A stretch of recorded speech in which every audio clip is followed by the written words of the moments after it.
Hi hello friends, welcome back to my YouTube channel. ಸ್ನೇಹಿತರೆ, ಇವತ್ತಿನ classes ನೋಡ್ತಾ ಹೋದರೆ PSTR ಏನು ಕಂಡಕ್ಟ್ ಮಾಡಿರ್ತಕ್ಕಂಥ ಎಕ್ಸಾಮ್ ಇದೆಯೋ, ಸೊ ಇಲಾಖೆಯಿಂದ ಬಿಟ್ಟಿರ್ತಕ್ಕಂಥ ಒಂದು ಮಾಡೆಲ್ ಪೇಪರ್ನ ನೋಡ್ತಾ ಹೋಗೋಣ. Maths, EVS and social science. So ಟೋಟಲಾಗಿ ಇಲ್ಲಿ 100 ಮಾರ್ಕ್ಸ್ಗೆ ಇರ್ತಕ್ಕಂಥದ್ದು ಆಗಿರುತ್ತೆ.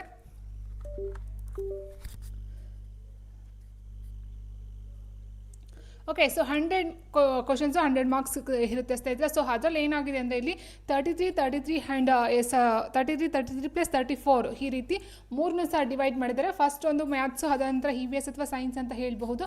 ಅದಾದ ನಂತರ ಸಮಾಜ ವಿಜ್ಞಾನಕ್ಕೆ ಸಂಬಂಧಪಟ್ಟಂತೆ ನೋಡ್ತಾ ಹೋಗ್ತೀವಿ ಸ್ನೇಹಿತರೆ. ಓಕೆ, ಸೊ ಇವತ್ತಿನ ಕ್ಲಾಸಸ್ ನೋಡ್ತಾ ಹೋದ್ರೆ ಮ್ಯಾಥ್ಸ್ ಬಗ್ಗೆ ನೋಡ್ತಾ ಹೋದಾಗ ನೋಡಿ, ಇದು ಮಾಡೆಲ್ ಕ್ವಶನ್ ಪೇಪರ್ ಇಲಾಖೆಯಿಂದ ಬಿಟ್ಟಿರ್ತಕ್ಕಂಥದ್ದು ಆಗಿರುತ್ತೆ. ಆ್ಯಂಡ್ ನೆಕ್ಸ್ಟ್ ಏನಂತ ಹೇಳಿದ್ರೆ ಸ್ನೇಹಿತರೆ, ಇದು ಮ್ಯಾಥ್ಸ್ ಆಗಿರೋದನ್ನ ಇಲ್ಲಿ ನಾವು ಪ್ರಾಬ್ಲಮ್ನ ಸಾಲ್ವ್ ಮಾಡೋದಕ್ಕೆ ಸಾಧ್ಯ ಇಲ್ಲ. ಆ್ಯಂಡ್ ಮತ್ತೆ ಕನ್ನಡ ವರ್ಷನ್ ಬಿಟ್ಟಿಲ್ಲ, ಬರೀ ಇಂಗ್ಲೀಷಲ್ಲಿ ಬಿಟ್ಟಿದ್ದಾರೆ. ಸೊ ಹಾಗಾಗಿ ನಾನು ಕನ್ನಡ ಪ್ಲಸ್ ಇಂಗ್ಲೀಷ್ 2 ವರ್ಷನಲ್ಲಿ ಸಹ ತೊಗೊಂಡು ಬಂದಿದ್ದೀನಿ. ಸೊ ಆ್ಯಂಡ್ ನೆಕ್ಸ್ಟ್ ಅದನ್ನು ಎಡಿಟ್ ಮಾಡಿ ಅದಕ್ಕೆ ಏನು ಆನ್ಸರ್ ಮಾಡೋದಕ್ಕೆ ಸ್ಪೇಸ್ ಬೇಕೋ, ಸೊ ಹಾಗಾಗಿ ನೆಕ್ಸ್ಟ್ ನಾನು PDF ಅಲ್ಲಿ ನೋಡ್ತಾ ಹೋಗೋಣ ಆ್ಯಂಡ್ PPT ನೋಡ್ತಾ ಹೋಗೋಣ ಸ್ನೇಹಿತರೆ.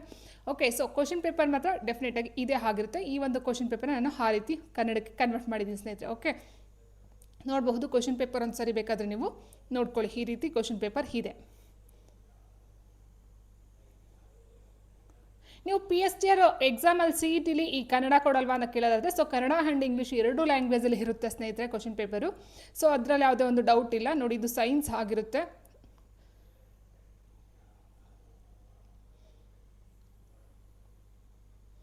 ಓಕೆ, ಸೊ ಇದು ಒಂದು ಸೋಷಿಯಲ್ಗಿದೆ ಸ್ನೇಹಿತರೆ. ಓಕೆ, ಇವತ್ತಿನ ಕ್ಲಾಸಸ್ ನಾವು ಮ್ಯಾಥ್ಸ್ನ ನೋಡ್ತಾ ಹೋಗೋಣ. ಇದು ದೈಹಿಕ ಶಿಕ್ಷಣಕ್ಕೆ ಸಂಬಂಧಪಟ್ಟಂತೆ ಇದೆ.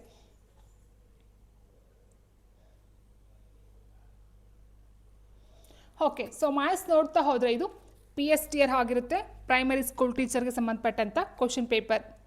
ಸೊ ಫಸ್ಟ್ ಕ್ವಶನ್ ನೋಡ್ತಾ ಹೋದರೆ the HCF of 6 and 9 is ಅಂತ ಕೊಟ್ಟಿದ್ದಾರೆ. ಅಂದರೆ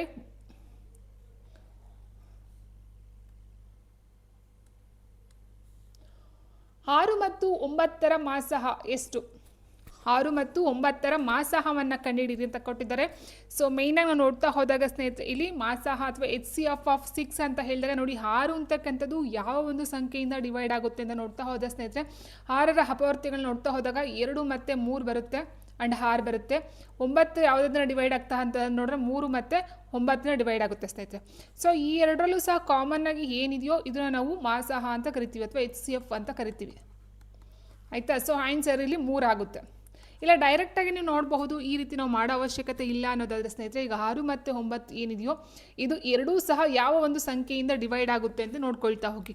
ಈಗ 2ರಿಂದ ತೊಗೊಂಡ್ರೆ ಸ್ನೇಹಿತರೆ, 2ರಿಂದ 6 ಡಿವೈಡ್ ಆಗುತ್ತೆ, 9 ಡಿವೈಡ್ ಆಗಲ್ಲ. ಸೊ ಹಾಗಾಗಿ ಇದು ಆಗೋದಿಲ್ಲ. ಇನ್ನು 6 ತೊಗೊಳ್ತೀವಿ ಅಂದರೆ 6 ಇದನ್ನು ಡಿವೈಡ್ ಮಾಡುತ್ತೆ, ಬಟ್ ಇದನ್ನು ಸಹ ಡಿವೈಡ್ ಮಾಡೋದಿಲ್ಲ. 9 ತೊಗೊಂಡಾಗ 9 ಇದನ್ನು ಡಿವೈಡ್ ಮಾಡುತ್ತೆ 9ನ, ಬಟ್ 6ನ ಡಿವೈಡ್ ಮಾಡೋದಿಲ್ಲ. ಅಂದರೆ ಕೊಟ್ಟಿರ್ತಕ್ಕಂಥ 2 ಸಂಖ್ಯೆಯನ್ನು ಕಂಪ್ಲೀಟಾಗಿ ಡಿವೈಡ್ ಮಾಡ್ತಕ್ಕಂಥ ದೊಡ್ಡ ಸಂಖ್ಯೆ ಆಗಿರಬೇಕು.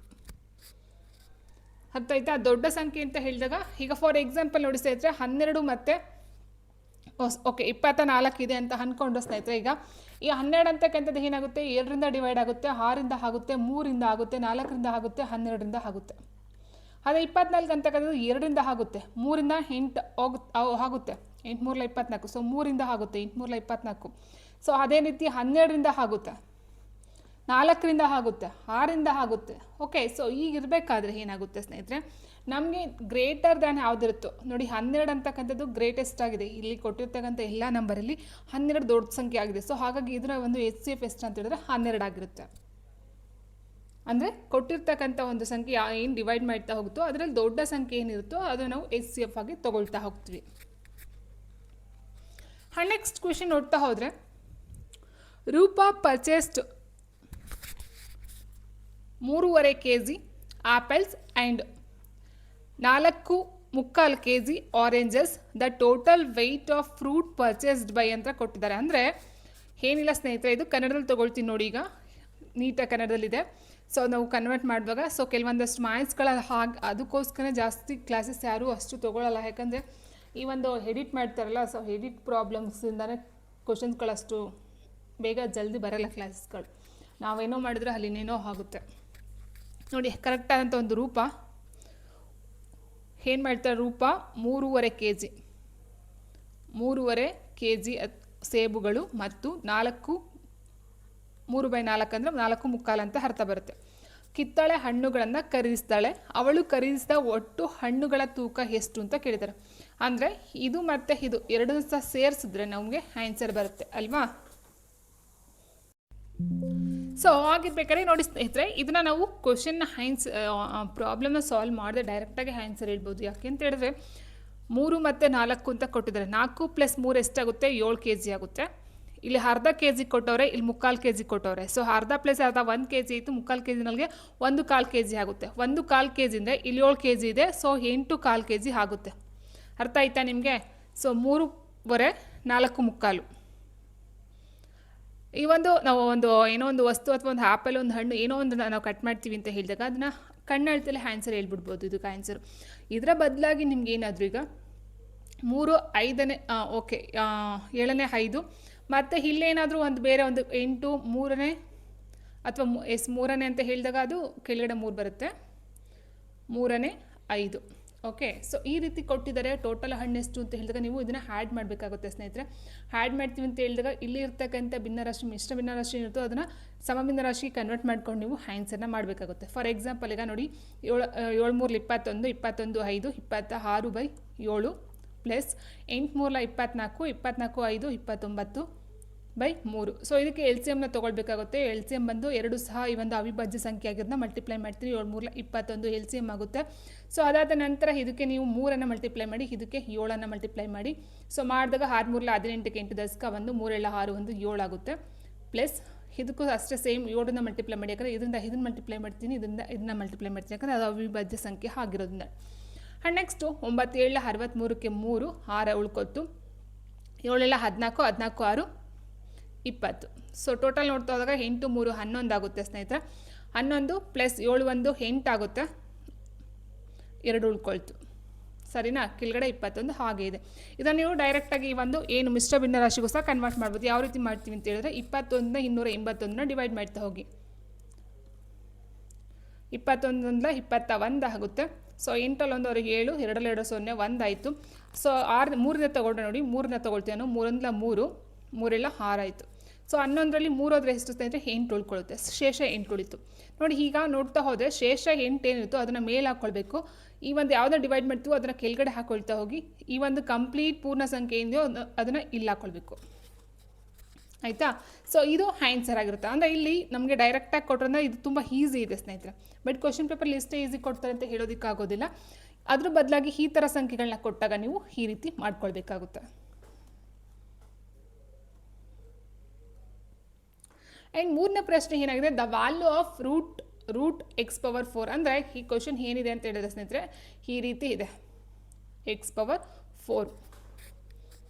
ಓಕೆ, ಸೊ ಇಲ್ಲಿ ನೋಡಿ, ಇದು ತುಂಬ ಈಸಿ ಕ್ವಶನೇ, ಅಂತ ಟಫ್ ಕ್ವಶನ್ ಏನಿಲ್ಲ, ಮಾಡೆಲ್ ಪೇಪರ್ ಬಿಟ್ಟಿದ್ದದ್ದು. ಇದನ್ನು ಏನು ಮಾಡ್ಬೋದು? x⁴ ರೂಟ್ನ ನಾವು ಏನು ಮಾಡ್ಕೊಳ್ತೀವಿ, ಇದು ಬೇಡ ನಮಗೆ, ರೂಟ್ x ಅಂತ ತೊಗೊಂಡ್ರೆ ಸ್ನೇಹಿತರೆ x ಘಾತ 1/2 ಅಂತ ಬರ್ಕೊಳ್ತೀವಿ ನಾವು. ಸರಿನಾ? ರೂಟ್ ಎಕ್ಸ್ನ ನಾವು ಈ ರೀತಿ ಬರ್ಕೊಳ್ತೀವಿ. ಸೊ ಇದನ್ನು ಯಾವ ರೀತಿ ಬರ್ಕೊಳ್ತೀವಿ? ರೂಟ್ x⁴ ಯಾವ ರೀತಿ ಬರ್ಕೊಳ್ಬೋದು? x⁴ ಹಾಗೆ ಇದೆ, ಹೋಲ್ ಪವರ್ 1/2 ಅಂತ ಬರ್ಕೊಳ್ತೀವಿ. ನೋಡಿ x⁴ ಹಾಗೆ ಇದೆ, ಈ ರೂಟ್ಗೆ ನಾವು ರೂಟ್ 1/2 ಅಂತ ಬರ್ಕೊಳ್ತೀವಿ. ಆಯಿತಾ? ಆ್ಯಂಡ್ ನೆಕ್ಸ್ಟ್ ಇಲ್ಲಿ ಮತ್ತೊಂದು ರೂಟ್ ಇದೆ ನೋಡಿ ಸ್ನೇಹಿತರೆ, ರೂಟ್ x⁴ ಅಂತಕ್ಕಂಥದ್ದು ಏನಿದೆಯೋ. ಸೊ ಇಲ್ಲಿ ಏನಾಗುತ್ತೆ ನೋಡಿ, ಇಲ್ಲಿ x⁴ ಹೋಲ್ ಪವರ್ 1/2 ಹಾಗೆ ಇತ್ತು ಸ್ನೇಹಿತರೆ, ಇದು ಹೋಲ್ ಪವರ್ 1/2ನೇ ಆಗುತ್ತೆ. ಅರ್ಥ ಆಯ್ತಾ? ನಿಮಗೆ ಒಂದು ಫಾರ್ಮುಲಾ ಗೊತ್ತಿರಬೇಕು, a⁴m into a⁴n is equal to a⁴m+n ಅಂತ ಹೇಳ್ತೀವಿ. ಸರಿನಾ? ಸೊ ಇದನ್ನು ಯಾವ ರೀತಿ ಬರ್ಕೊಡ್ಬಹುದು? ಈಗ ನೋಡಿ x ಘಾತ 4 ಹಾಗೆ ಇರುತ್ತೆ. ಆಯಿತಾ? ಹೋಲ್ ಪವರ್ ಏನಿದೆಯೋ ಇದನ್ನು ಮಲ್ಟಿಪ್ಲೈ ಮಾಡ್ಕೊಳ್ತೀವಿ. ಇದು ಇರೋದ್ರಿಂದ ನೋಡಿ, ಇದು 2 ಇಂಟು 2 1/4 ಆಗುತ್ತೆ. ಅದಾದ ನಂತರ ನೋಡಿ ಡೈರೆಕ್ಟಾಗಿ ಬರ್ತೀನಿ, ಇಲ್ಲಿ x⁴ ಹೋಲ್ ಪವರ್ 1/4 ಇದೆ. ಸೊ ಇದನ್ನು ಇಲ್ಲಿ ಮಲ್ಟಿಪ್ಲೈ ಮಾಡ್ಕೊಳ್ತೀನಿ. 4 ಇಂಟು 1/4 ಈಕ್ವಲ್ಸ್ ಈ 4 ಕ್ಯಾನ್ಸಲ್ ಆದರೆ x ಉಳಿಯುತ್ತೆ. ಸೊ ಆನ್ಸರ್ ಏನಾಗುತ್ತೆ? ಆಪ್ಷನ್ 3. ಸೊ ಡೈರೆಕ್ಟಾಗಿ ಇಷ್ಟೆಲ್ಲ ಬೇಡ ಅಂದರೆ ನಿಮಗೆ ಗೊತ್ತಿದ್ರೆ ಡೈರೆಕ್ಟಾಗಿ ಮಾಡಬಹುದು. ರೂಟ್ ಆಫ್ ಎಕ್ಸ್ ಪವರ್ 4ನ ನೀವೇನು ಮಾಡ್ಕೊಳ್ಬೋದು ರೂಟ್ ಅಂತ ತೊಗೊಂಡಾಗ ನೋಡಿ root X square into X square ಅಂತ ತೊಗೊಳ್ಬಹುದು ಆಯಿತಾ. ಸೊ ಒಂದು ರೂಟು ಇದಕ್ಕೆ ಕ್ಯಾನ್ಸಲ್ ಆಗುತ್ತೆ, ಮತ್ತೊಂದು ರೂಟು ಇದಕ್ಕೆ ಕ್ಯಾನ್ಸಲ್ ಆಗುತ್ತೆ. ಸೊ ಎಕ್ಸ್ ಬರುತ್ತೆ. ಇದು ಸಿಂಪ್ಲಿ ವೇ. ಆ್ಯಂಡ್ ನೆಕ್ಸ್ಟ್ ನೋಡ್ತಾ ಹೋದರೆ ಸ್ನೇಹಿತರೆ, the mean value of 2.5, 3.3, 4.8, 5.4 and 6.6 is ಅಂತ ಕೊಟ್ಟವ್ರೆ. ಅಂದರೆ ಇಲ್ಲಿ ಕೊಟ್ಟಿರ್ತಕ್ಕಂಥ ಏನು ಸಂಖ್ಯೆಗಳಿದವೋ 2.5, 3.3, 4.8, 5.4 ಮತ್ತು 6.6ರ ಸರಾಸರಿ ಮೌಲ್ಯ ಎಷ್ಟು ಅಂತ ಕೇಳಿದ್ದಾರೆ. ಸೊ ಸರಾಸರಿ ಮೌಲ್ಯ ಕಂಡುಹಿಡಬೇಕನ್ನೋ ಒಂದು ಫಾರ್ಮುಲಾ ಇರುತ್ತೆ. ಯಾವುದಂತ ಹೇಳಿದ್ರೆ ಸರಾಸರಿ ಈಕ್ವಲ್ಸ್ ಒಟ್ಟು ಸಂಖ್ಯೆಗಳ ಮೊತ್ತ ಡಿವೈಡ್ ಬೈ ಒಟ್ಟು ಸಂಖ್ಯೆಗಳು, ಅಂದರೆ ಒಟ್ಟು ಎಷ್ಟು ಸಂಖ್ಯೆ ಇರುತ್ತೆ ಅಷ್ಟು ಆಯಿತಾ. ಸೊ ಒಟ್ಟು ಸಂಖ್ಯೆಗಳ ಮೊತ್ತ ಎಷ್ಟು ಬರುತ್ತೆ ಇಲ್ಲಿ ಕೊಟ್ಟಿರ್ತಕ್ಕಂಥದ್ದು ನೋಡಿ 2.5 plus 3.3 plus 4.8 plus 5.4 plus 6.6 divided by ಎಷ್ಟು ಒಟ್ಟು ಸಂಖ್ಯೆ ಎಷ್ಟಿದೆ 1, 2, 3, 4, 5 ಇದೆ. ಸೊ ಟೋಟಲ್ ಆಗಿ ಇದನ್ನು ನೀವು ಕೂಡ್ತಾ ಹೋಗಿ ಸ್ನೇಹಿತರೆ ನೋಡಿ 6, 4, 10, 10, 18, 18, 3, 21, 21, 5, 26 ಆಯಿತು. 26ಕ್ಕೆ 6 ಪಾಯಿಂಟ್ ಇದೆ, ಪಾಯಿಂಟ್ ಇಟ್ಟಿದ್ದೀನಿ, 2 ದಸ್ಕ ಇಟ್ಕೊಂಡಿರಿ ಸ್ನೇಹಿತರೆ.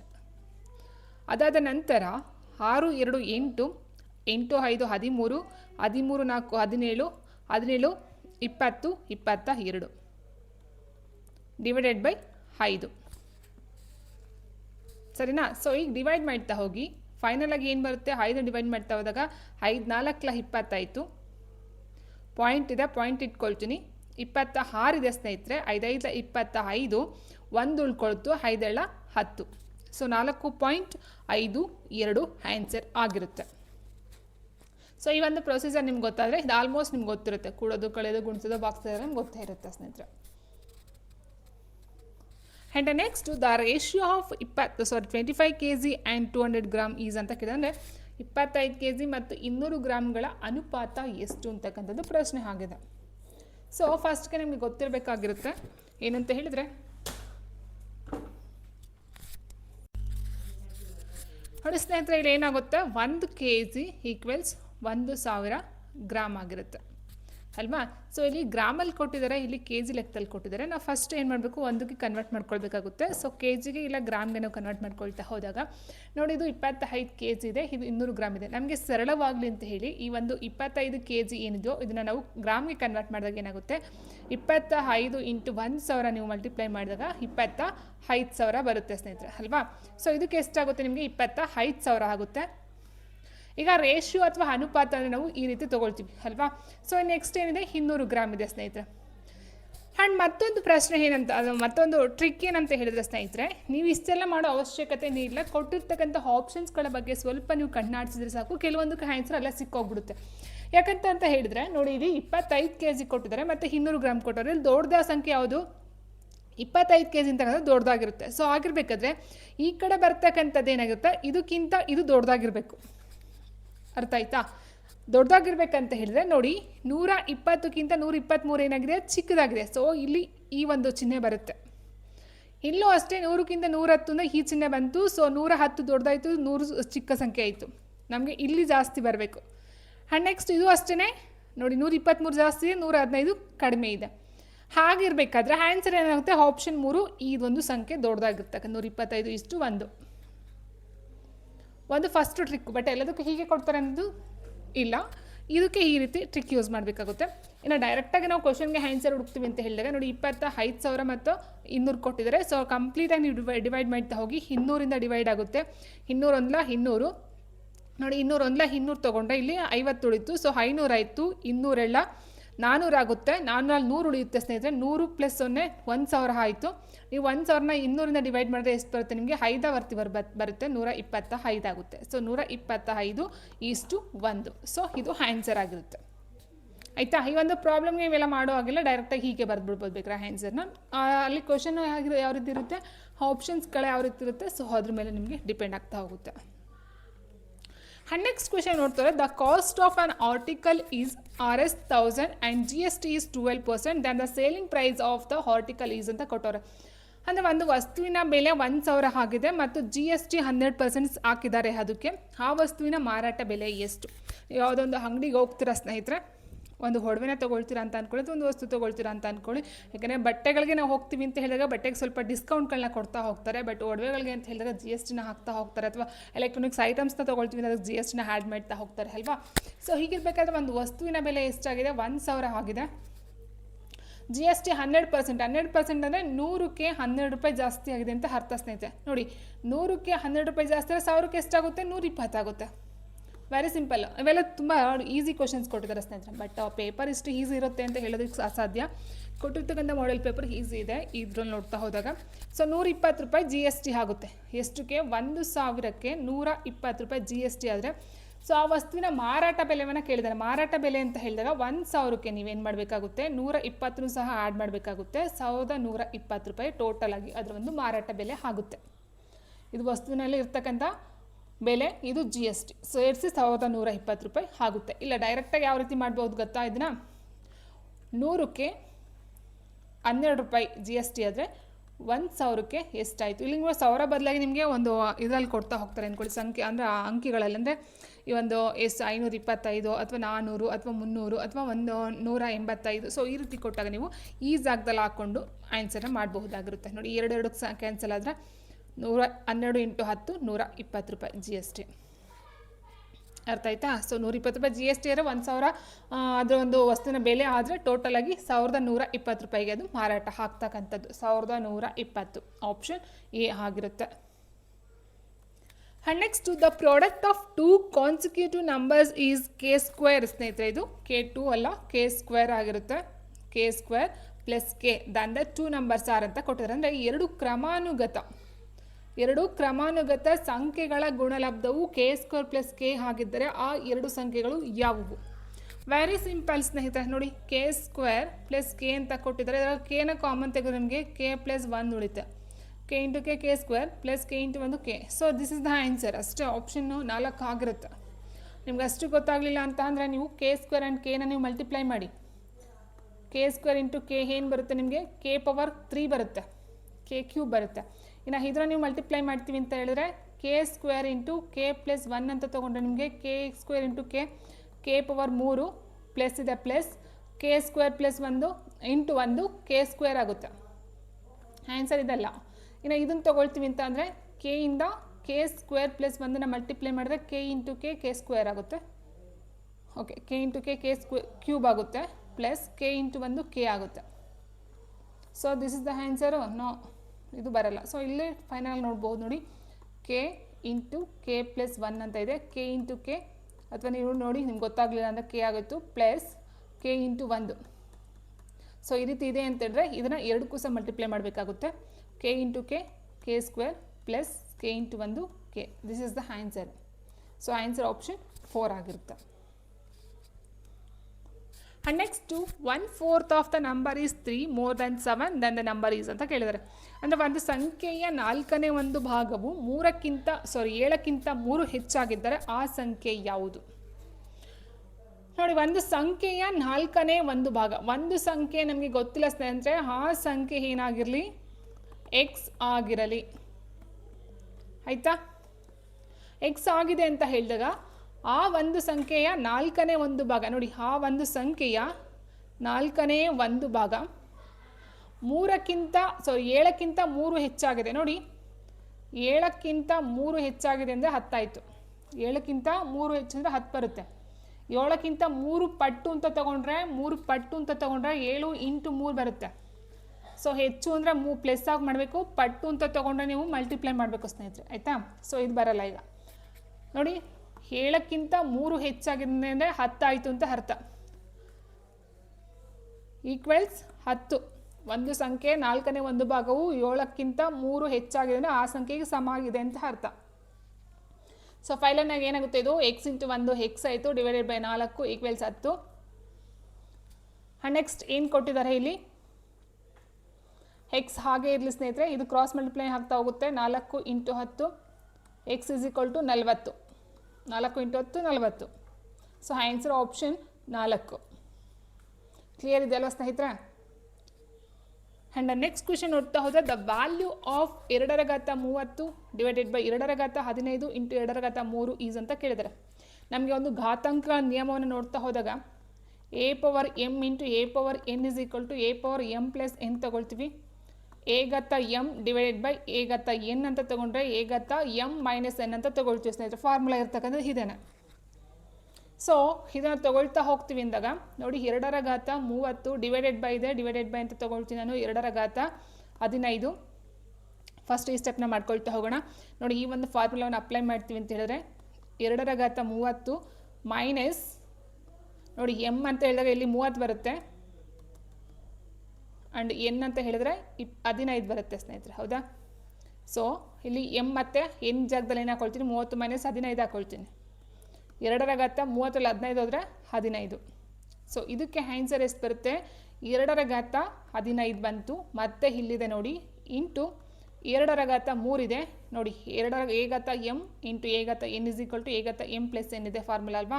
ಸೊ ಈಗ ಏನು ಮಾಡ್ತೀನಿ, ಎ ಜಾಗಕ್ಕೆ 2 ಹಾಕೊಳ್ತೀನಿ. ಎಮ್ ಪ್ಲಸ್ ಎನ್ ಅಂತ ಹೇಳಿದ್ರೆ 15 ಪ್ಲಸ್ 3 ಏನಾಗುತ್ತೆ ಸ್ನೇಹಿತರೆ, 2/15 ಪ್ಲಸ್ 3 ಅಂದರೆ 18 ಆಗುತ್ತೆ. ಸೊ ಆನ್ಸರ್ ಏನಾಯಿತು, ಆಪ್ಷನ್ 2 2/18. ಸೊ ಇವೆಲ್ಲ ಕಣ್ಣಳ್ತಲೇ ಆನ್ಸರ್ ಮಾಡ್ಬೋದು ಸ್ನೇಹಿತರೆ. ಇವೆಲ್ಲ ನಾವು ಇದು ನಿಮಗೆ ಎಕ್ಸ್ಪ್ಲನೇಷನ್ಗೋಸ್ಕರ, ಬಟ್ ನಾವೇ ಆನ್ಸರ್ ಮಾಡ್ತೀವಿ ಅಂದಾಗ ಜಸ್ಟ್ ಕಣ್ಣಲ್ಲೇ ನಾವು ಮಾಡಬಹುದು. ನೋಡಿ ಡಿವೈಡ್ ಅಂತ ತೊಗೊಂಡಾಗ 30 15 ಹೋದರೆ 15 ಆಯಿತು. 15 plus 3 18. And next the factor of X power 2 minus A plus B into X plus A B are ಅಂತ ಕೊಟ್ಟಿದ್ದಾರೆ. ಅಂದರೆ X square minus of A plus B into X plus A B ಇದರ ಒಂದು factor ಅಂದರೆ ಅಪವರ್ತನ ಅಂತ ಏನು ಹೇಳ್ತೀವೋ so ಅದಕ್ಕೆ ಸಂಬಂಧಪಟ್ಟಂತೆ ನೋಡಿ ಒಂದು ಫಾರ್ಮುಲಾ ಬರುತ್ತೆ ಸ್ನೇಹಿತರೆ ನಿಮಗೆ. X plus A into X plus B equals X square minus of A plus B into X plus A B. ಇದು ಒಂದು ಪ್ಲಸ್ ಬರುತ್ತೆ. ಇದು X plus A into X plus ಬಿಗೆ X square plus A plus B into X plus A B ಇದು formula ಇದೆ. But ಇಲ್ಲಿ minus ಇದೆ ಸ್ನೇಹಿತರೆ. ಸೊ ಮೈನಸ್ ಇದೆ ಅಂತ ಹೇಳಿದಾಗ ಈ ಒಂದು ಫಾರ್ಮುಲಾ ನಮಗೆ ಅಪ್ಲೈ ಆಗೋಲ್ಲ, ಯಾಕಂದರೆ ಇದು ಪ್ಲಸ್ ಬರುತ್ತೆ, ಅದು ಮೈನಸ್ ಕೊಟ್ಟಿದ್ದಾರೆ. ಸೊ ಹೀಗಿರಬೇಕಾದ್ರೆ ಏನಾಗುತ್ತೆ, ಫಸ್ಟು ಒಂದು ಏನಾಗುತ್ತೆ, ಇದು ಬರಲ್ಲ ನಿಮಗೆ, ಯಾಕಂದರೆ ಇಲ್ಲಿ ಮೈನಸ್ ಇರೋದ್ರಿಂದ ಇದೆರಡು ಪ್ಲಸ್ ಇರೋದ್ರಿಂದ ನಮಗೆ ಇದು ಬರಲ್ಲ ಅಲ್ವಾ. ಇನ್ನು ನೆಕ್ಸ್ಟು ನಾನು ಇದನ್ನು ಮಾಡ್ತಾ ಹೋಗ್ತೀನಿ ನೋಡಿ. ಫಾರ್ಮುಲಾನ ಅಪ್ಲೈ ಮಾಡ್ಬೋದು, ಇಲ್ಲ ಮಲ್ಟಿಪ್ಲೈನಾರ ಮಾಡ್ಬೋದು ಸ್ನೇಹಿತರೆ. ನೋಡಿ X minus A into X minus ಬಿನ ನೀವು ಬಿಡಿಸ್ತಾ ಹೋದರೆ ಫಸ್ಟ್ ಇದರಿಂದ ಇವೆರಡನ್ನ ಮಲ್ಟಿಪ್ಲೈ ಮಾಡಿ. X into X minus B minus A into X minus B. ಇದರಿಂದ ಫಸ್ಟ್ ಇವೆರಡು, ಆಮೇಲೆ ಇದರಿಂದ ಇವೆರಡು.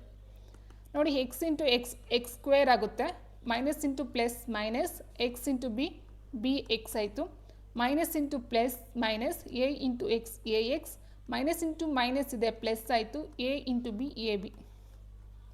ಓಕೆ ಸ್ನೇಹಿತರೆ, ಸೊ ಎಕ್ಸ್ ಸ್ಕ್ವೇರ್ ಹಾಗೆ ಇದೆ. ಇವೆರಡು ನಾನು ಮೈನಸ್ ಎಕ್ಸ್ನ ಕಾಮನ್ ತೆಗೆದ್ರೆ ನೋಡಿ ಇಲ್ಲಿ ಬಿ ಉಳೀತು, ಇಲ್ಲಿ ಪ್ಲಸ್ ಎ ಉಳಿತು, ಮೈನಸ್ನ ಕಾಮನ್ ತೆಗೆದ್ರಿಂದ ಇಲ್ಲಿ ಪ್ಲಸ್ ಉಳಿತು, ಪ್ಲಸ್ ಎ ಬಿ.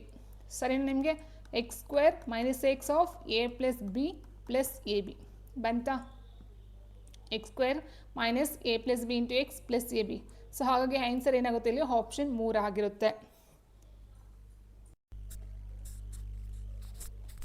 ಮುಂದಿನ ಪ್ರಶ್ನೆ ನೋಡೋದಾದ್ರೆ ಸ್ನೇಹಿತರೆ, the degree of the polynomial ಅಂತ ಕೊಟ್ಟರೆ ಕೊಟ್ಟಿರ್ತಕ್ಕಂಥ ಏನು ಪಾಲಿನಾಮ್ ಬಹುಪದೋಕ್ತಿ ಕೊಟ್ಟಿದ್ರು ಅದರ ಘಾತ ಎಷ್ಟು ಅಂತ ಕೇಳಿದ್ದಾರೆ.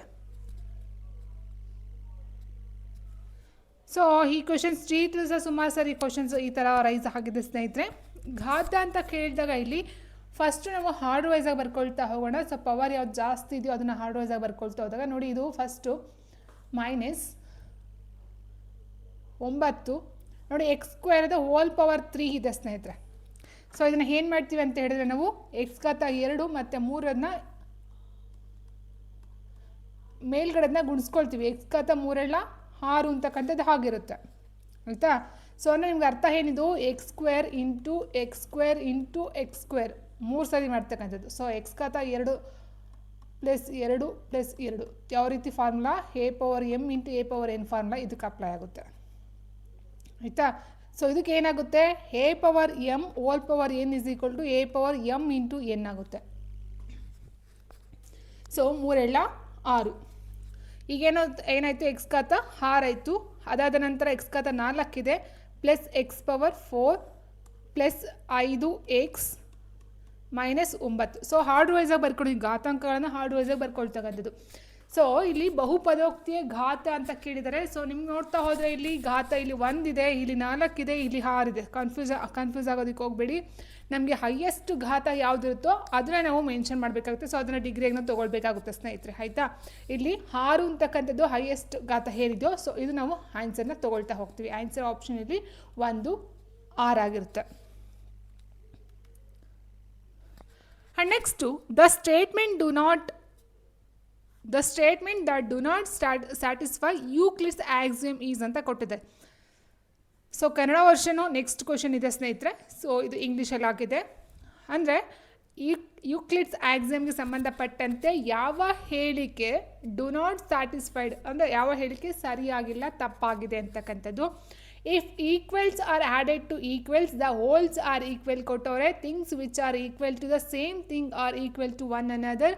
If equals are subtracted from equals the remainder are equal. The whole is lesser than its part.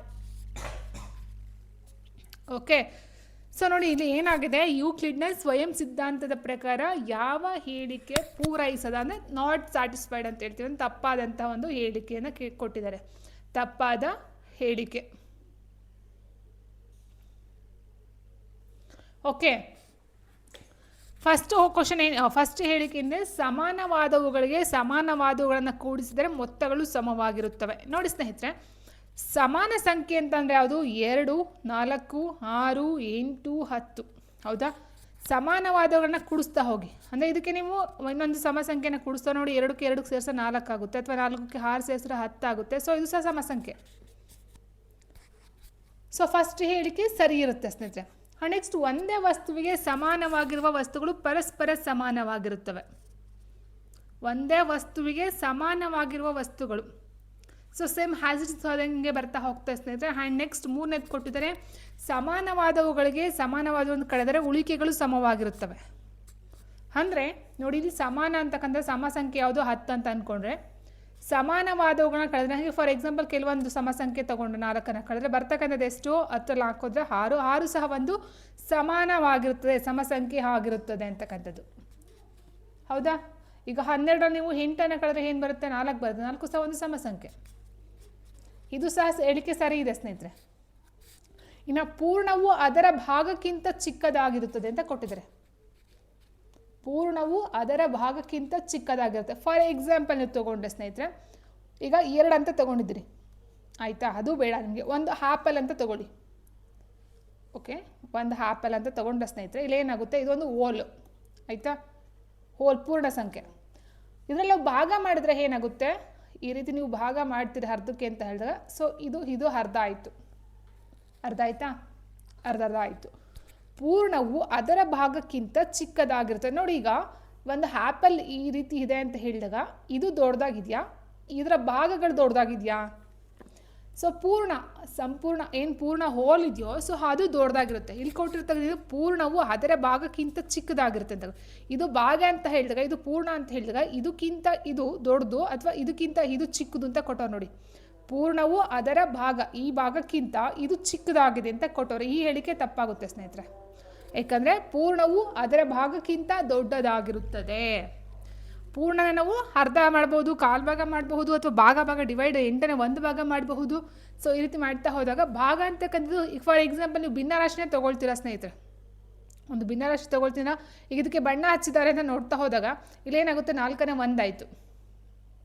4ರಲ್ಲಿ 1ಕ್ಕೆ ಭಾಗ ಹಚ್ಚಿದ್ದಾರೆ. ಸೊ ಇಲ್ಲಿ ಟೋಟಲಾಗಿ ಇದೇನಿರುತ್ತೋ ಇದು ಹೋಲ್ ನಂಬರ್ 1 ಅಥವಾ 4 ಅಂತ ನಾನು ತೊಗೊಳ್ಬಹುದು ಸ್ನೇಹಿತರೆ. ಯಾಕಂದರೆ 1, 2, 3, 4 ಬಾಕ್ಸಲ್ಲಿ 4 ತೊಗೊಳ್ಬೋದು. ಇದರಲ್ಲಿ 1ಕ್ಕೆ ಬಣ್ಣ ಹಚ್ಚಿದ್ದಾರೆ ಅಂತ ಹೇಳಿದಾಗ, ಸೊ ಬಣ್ಣ ಹಚ್ಚಿದ್ರೆ ದೊಡ್ಡದಾಗಿರುತ್ತಾ? ಸೊ ಟೋಟಲಾಗಿ ಹೋಲ್ ಇದೇನಿದೆಯೋ ಇದು ದೊಡ್ಡದಾಗಿರುತ್ತಾ? ಭಾಗ ಅಂತಕ್ಕಂಥದ್ದು ಚಿಕ್ಕದು, ಹೋಲ್ ಇದೇನಿದೆಯೋ ಇದು ದೊಡ್ಡದಾಗಿರುತ್ತೆ ಸ್ನೇಹಿತರೆ, ಅಲ್ವಾ? ಸೊ ಹಾಗೆ ಪೂರ್ಣವು ಅದರ ಭಾಗಕ್ಕಿಂತ ಚಿಕ್ಕದಾಗಿರಲ್ಲ, ದೊಡ್ಡದಾಗಿರುತ್ತೆ. ಸೊ ಆಪ್ಷನ್ 4 ತಪ್ಪಾಗಿರ್ತಕ್ಕಂಥದ್ದು. Next, in the given figure AOB ಕೊಟ್ಟಿದ್ದಾರೆ. In the given figure AOB is a straight line. If AOC 3x + 10 and BOC 4x - 26 then the measure of BOC. ಅಂದರೆ ಈ ಒಂದು BOCನ ನಾವು ಇದನ್ನು ಕಂಡುಹಿಡಿಬೇಕು. ನೀಡಲಾದ ಚಿತ್ರದಲ್ಲಿ ಎ ಒ ಬಿ ಒಂದು ಸರಳ ರೇಖೆಯಾಗಿದೆ. ಎ ಒ ಬಿ ಒಂದು ಸರಳ ರೇಖೆ ಹಾಗಿದ್ದರೆ ಒಂದು ವೇಳೆ ಎ ಒ ಸಿ ನೋಡಿ, ಎ ಒ ಸಿ 3x+10 ಆದರೆ ಬಿ ಒ ಸಿ 4x - 26 ಆದರೆ ಆ್ಯಂಗಲ್ ಬಿ ಒ ಸಿ ಎಷ್ಟು, ಆ್ಯಂಗಲ್ ಬಿ ಒ ಸಿ ಎಷ್ಟು ಅಂತ ಕೇಳಿದ್ದಾರೆ. ಸೊ ಇದರ ಒಂದು ಮೆಜರ್ಮೆಂಟ್ ಎಷ್ಟು ಅಂತಕ್ಕಂಥದ್ದು. ಸ್ನೇಹಿತರೆ, ನಮಗೆ ಗೊತ್ತಿರುವ ಹಾಗೆ ಒಂದು ಸರಳ ರೇಖೆ ಅಂತ ಹೇಳಿದಾಗ ಅಲ್ಲಿ ಬರ್ತಕ್ಕಂಥ ಒಂದು ಡಿಗ್ರಿ ಕೋನ ಎಷ್ಟು, 180 ಡಿಗ್ರಿ. ಹೌದಾ? ಒಂದು ಸರಳ ರೇಖೆಯ ಕೋನ ಬಂದು 180 ಡಿಗ್ರಿ. ಸೊ ಇದು ಟೋಟಲಾಗಿ ಏನಿದೆಯೋ ಇದು ಬಂದು 180 ಡಿಗ್ರಿ ಇರುತ್ತೆ ಕಂಪ್ಲೀಟಾಗಿ. ಹೀಗಿರ್ಬೇಕಾದ್ರೆ ನಾವೇನು ಮಾಡ್ಬೋದು, 3x+10 ಪ್ಲಸ್ 4x - 26 = 180. ಹೌದಾ? ಇದು ಮತ್ತು ಇದನ್ನು ಆ್ಯಡ್ ಮಾಡಿದ್ರೆ 180ಕ್ಕೆ ಸಮ. ಈಗ ಬ್ರಾಕೆಟ್ನ ಬಿಡಿಸ್ತಾ ಹೋಗಿ 3x+10 plus 4x - 26 = 180. 3x + 4x 7x ಆಯಿತು ನೋಡಿ. 26ರಲ್ಲಿ 10 ಹೋದರೆ -16 ಆಗುತ್ತೆ = 180. ಸೊ ಎಕ್ಸ್ ಹಾಗೆ ಇಟ್ಕೊಡಿ ಸ್ನೇಹಿತರೆ. 180 ಹಾಗೆ ಇದೆ, ಈ ಮೈನಸ್ ಈ ಕಡೆ ಬಂದಾಗ +16 ಆಗುತ್ತೆ, ಡಿವೈಡೆಡ್ ಬೈ ಈ 7 ಕೆಳಗಡೆ ಹೋಗುತ್ತೆ. ಕ್ಲಿಯರ್ ಇದೆ ಅಲ್ವಾ? ಸೊ ಇದನ್ನು ಆ್ಯಡ್ ಮಾಡಿ. 180 + 16 ಎಷ್ಟು ಬರುತ್ತೆ, 196 ಬಂತು. ಡಿವೈಡೆಡ್ ಬೈ 7 ಡಿವೈಡ್ ಮಾಡ್ತಾ ಹೋದರೆ 7ರಿಂದ 7 1 7 7 ಎಳ್ಳ 14 ಆಯಿತು, 56 ಆಯಿತು. 8 ಎಳ್ಳ 56, 28 ಬಂತು. ಇದೆಷ್ಟು ಎಕ್ಸ್ ವ್ಯಾಲ್ಯೂ, ಇದು ಬಂದು ಬರೀ ಜಸ್ಟ್ ಎಕ್ಸ್ ವ್ಯಾಲ್ಯೂ. ಈಗ ಬಿ ಒ ಸಿ ನಮಗೆ ಗೊತ್ತಿರುವ ಹಾಗೆ ಸ್ನೇಹಿತರೆ, ಬಿ ಒ ಸಿ ಏನಿದೆ, angle B O C = 4x - 26 ಇದೆ. ಸೊ 4 ಇಂಟು ಎಕ್ಸ್ ವ್ಯಾಲ್ಯೂಗೆ 28 ಹಾಕ್ಕೊಳ್ಳಿ ನೀವು, -26 ಮಲ್ಟಿಪ್ಲೈ ಮಾಡಿ. 8 4 32, 2 3 ದಶಕ 4 8 8 3 11 ಆಯಿತು. 112 - 26 ಮಾಡ್ತಾ ಹೋಗಿ. 12ರಲ್ಲಿ 6 ಹೋದರೆ 6, 10ರಲ್ಲಿ 2 ಹೋದರೆ 8, 86 ಡಿಗ್ರಿ. ಬಿ ಒ ಸಿ ಬಂದು ಇದು ಬಂದು ಜಸ್ಟ್ ಇದೇನಿದೆಯೋ ಇದು ಬಂದು 86 ಡಿಗ್ರಿ ಇರುತ್ತೆ. ಹಾಗಾದರೆ ಇದು 86 ಇದೆಷ್ಟು ಬರುತ್ತೆ ಸ್ನೇಹಿತರೆ? ಸೊ ನೋಡಿ, ಇದೆಷ್ಟು ಬರುತ್ತೆ ಅಂದರೆ ನೀವು ಇದನ್ನು ಹಾಕೊಂಡು ಮಾಡೋ ಅವಶ್ಯಕತೆಯೇ ಇಲ್ಲ. ಯಾಕಂದರೆ 180 ನೀವು 86ನ ಮೈನಸ್ ಮಾಡಿದ್ರೆ ಇದು ಆನ್ಸರ್ ಸಿಕ್ಕೋಗ್ಬಿಡುತ್ತೆ. 100 ಆ್ಯಂಗಲ್ ಎ ಒ ಸಿ = 180 - 86ನ ಮಾಡ್ತಾ ಹೋದರೆ ನೋಡಿ, 10ರಲ್ಲಿ 6 ಹೋದರೆ 4 ಆಯಿತು, 7ರಲ್ಲಿ 7 ಆಯಿತು. ಸೊ ಓಕೆ 7 17 ಆಯಿತು. 12ರಲ್ಲಿ 8 ಹೋದರೆ ಎಷ್ಟು ಬರುತ್ತೆ ನಿಮಗೆ,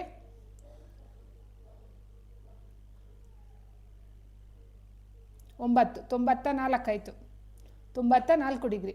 ನೋಡಿ ಟೋಟಲಾಗಿ ಕೂಡ್ತಾ ಹೋಗಿ ನೀವು, ಇದು 94, ಇದು 86. ಸೊ ಟೋಟಲ್ 180 ಬರುತ್ತಾ. 6 4 10 0 ದಶಕ 1 9 9 18. ಸೊ ಕ್ಲಿಯರ್ ಆಯ್ತಲ್ವಾ?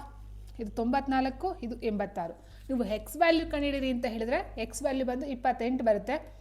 ಎ ಒ ಸಿ ಕಂಡುಹಿಡಿದ್ರಿಂದ 94 ಡಿಗ್ರಿ, ಸಿ ಒ ಬಿ ಅಥವಾ ಬಿ ಒ ಸಿ ಅಂದರೆ 86 ಡಿಗ್ರಿ.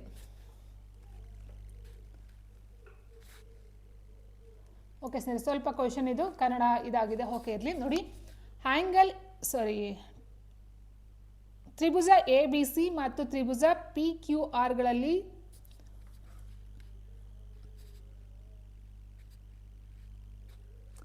ಓಕೆ ಆ್ಯಂಗಲ್ ಡಿ ಮತ್ತು ಆ್ಯಂಗಲ್ ಪಿ ಈಕ್ವಲ್ಸ್ ಆಗಿದೆ. ನೋಡಿ ಇದು ಮೇಲ್ಗಡೆದು ಏನಿದೆಯೋ ಆ್ಯಂಗಲ್ ತ್ರಿಭುಜ ಎ ಬಿ ಸಿ ಮತ್ತು ತ್ರಿಭುಜ ಪಿ ಕ್ಯೂ ಆರ್ಗಳಲ್ಲಿ angle B equals angle P ಮತ್ತು B C equals P R ಆಗಿದ್ದರೆ ಎಸ್ ಎ ಎಸ್ ಸರ್ವಸಮ್ಮತೆಯ ನಿಯಮದ ಪ್ರಕಾರ ಈ ಎರಡು ತ್ರಿಭುಜಗಳು ಸರ್ವಸಮವಾಗಲು ಏನಾಗಿರಬೇಕು ಅಂತ ಕೇಳಿದರೆ, ಎಸ್ ಎ ಎಸ್ ಅಂತ ಹೇಳಿದಾಗ ಇಲ್ಲಿ ಎಸ್ ಮೀನ್ಸ್ ಬಾಹು, ಆ್ಯಂಗಲ್ ಕೋನ ಬಾಹು ಅಂತ ಹೇಳ್ತೀವಿ. ಬಾಹು ಕೋನ ಬಾಹು. ಸೊ ಇಲ್ಲಿ ಒಂದು ಕೋನ ಸಮ ಇರುತ್ತೆ, ಎರಡು ಬಾಹು ಸಮ ಇರುತ್ತೆ ಅಂತ ಅರ್ಥ ಸ್ನೇಹಿತರೆ. ಇಲ್ಲೇನಾಗಿದೆ, ಎ ಬಿ ಸಿ ಇದೆ ಅಂತ ಅಂದ್ಕೊಂಡ್ರೆ ಇದು ಎ ಬಿ ಸಿ, ಇದು ಪಿ ಕ್ಯೂ ಆರ್ ಅಂತ ಅಂದ್ಕೊಂಡ್ರೆ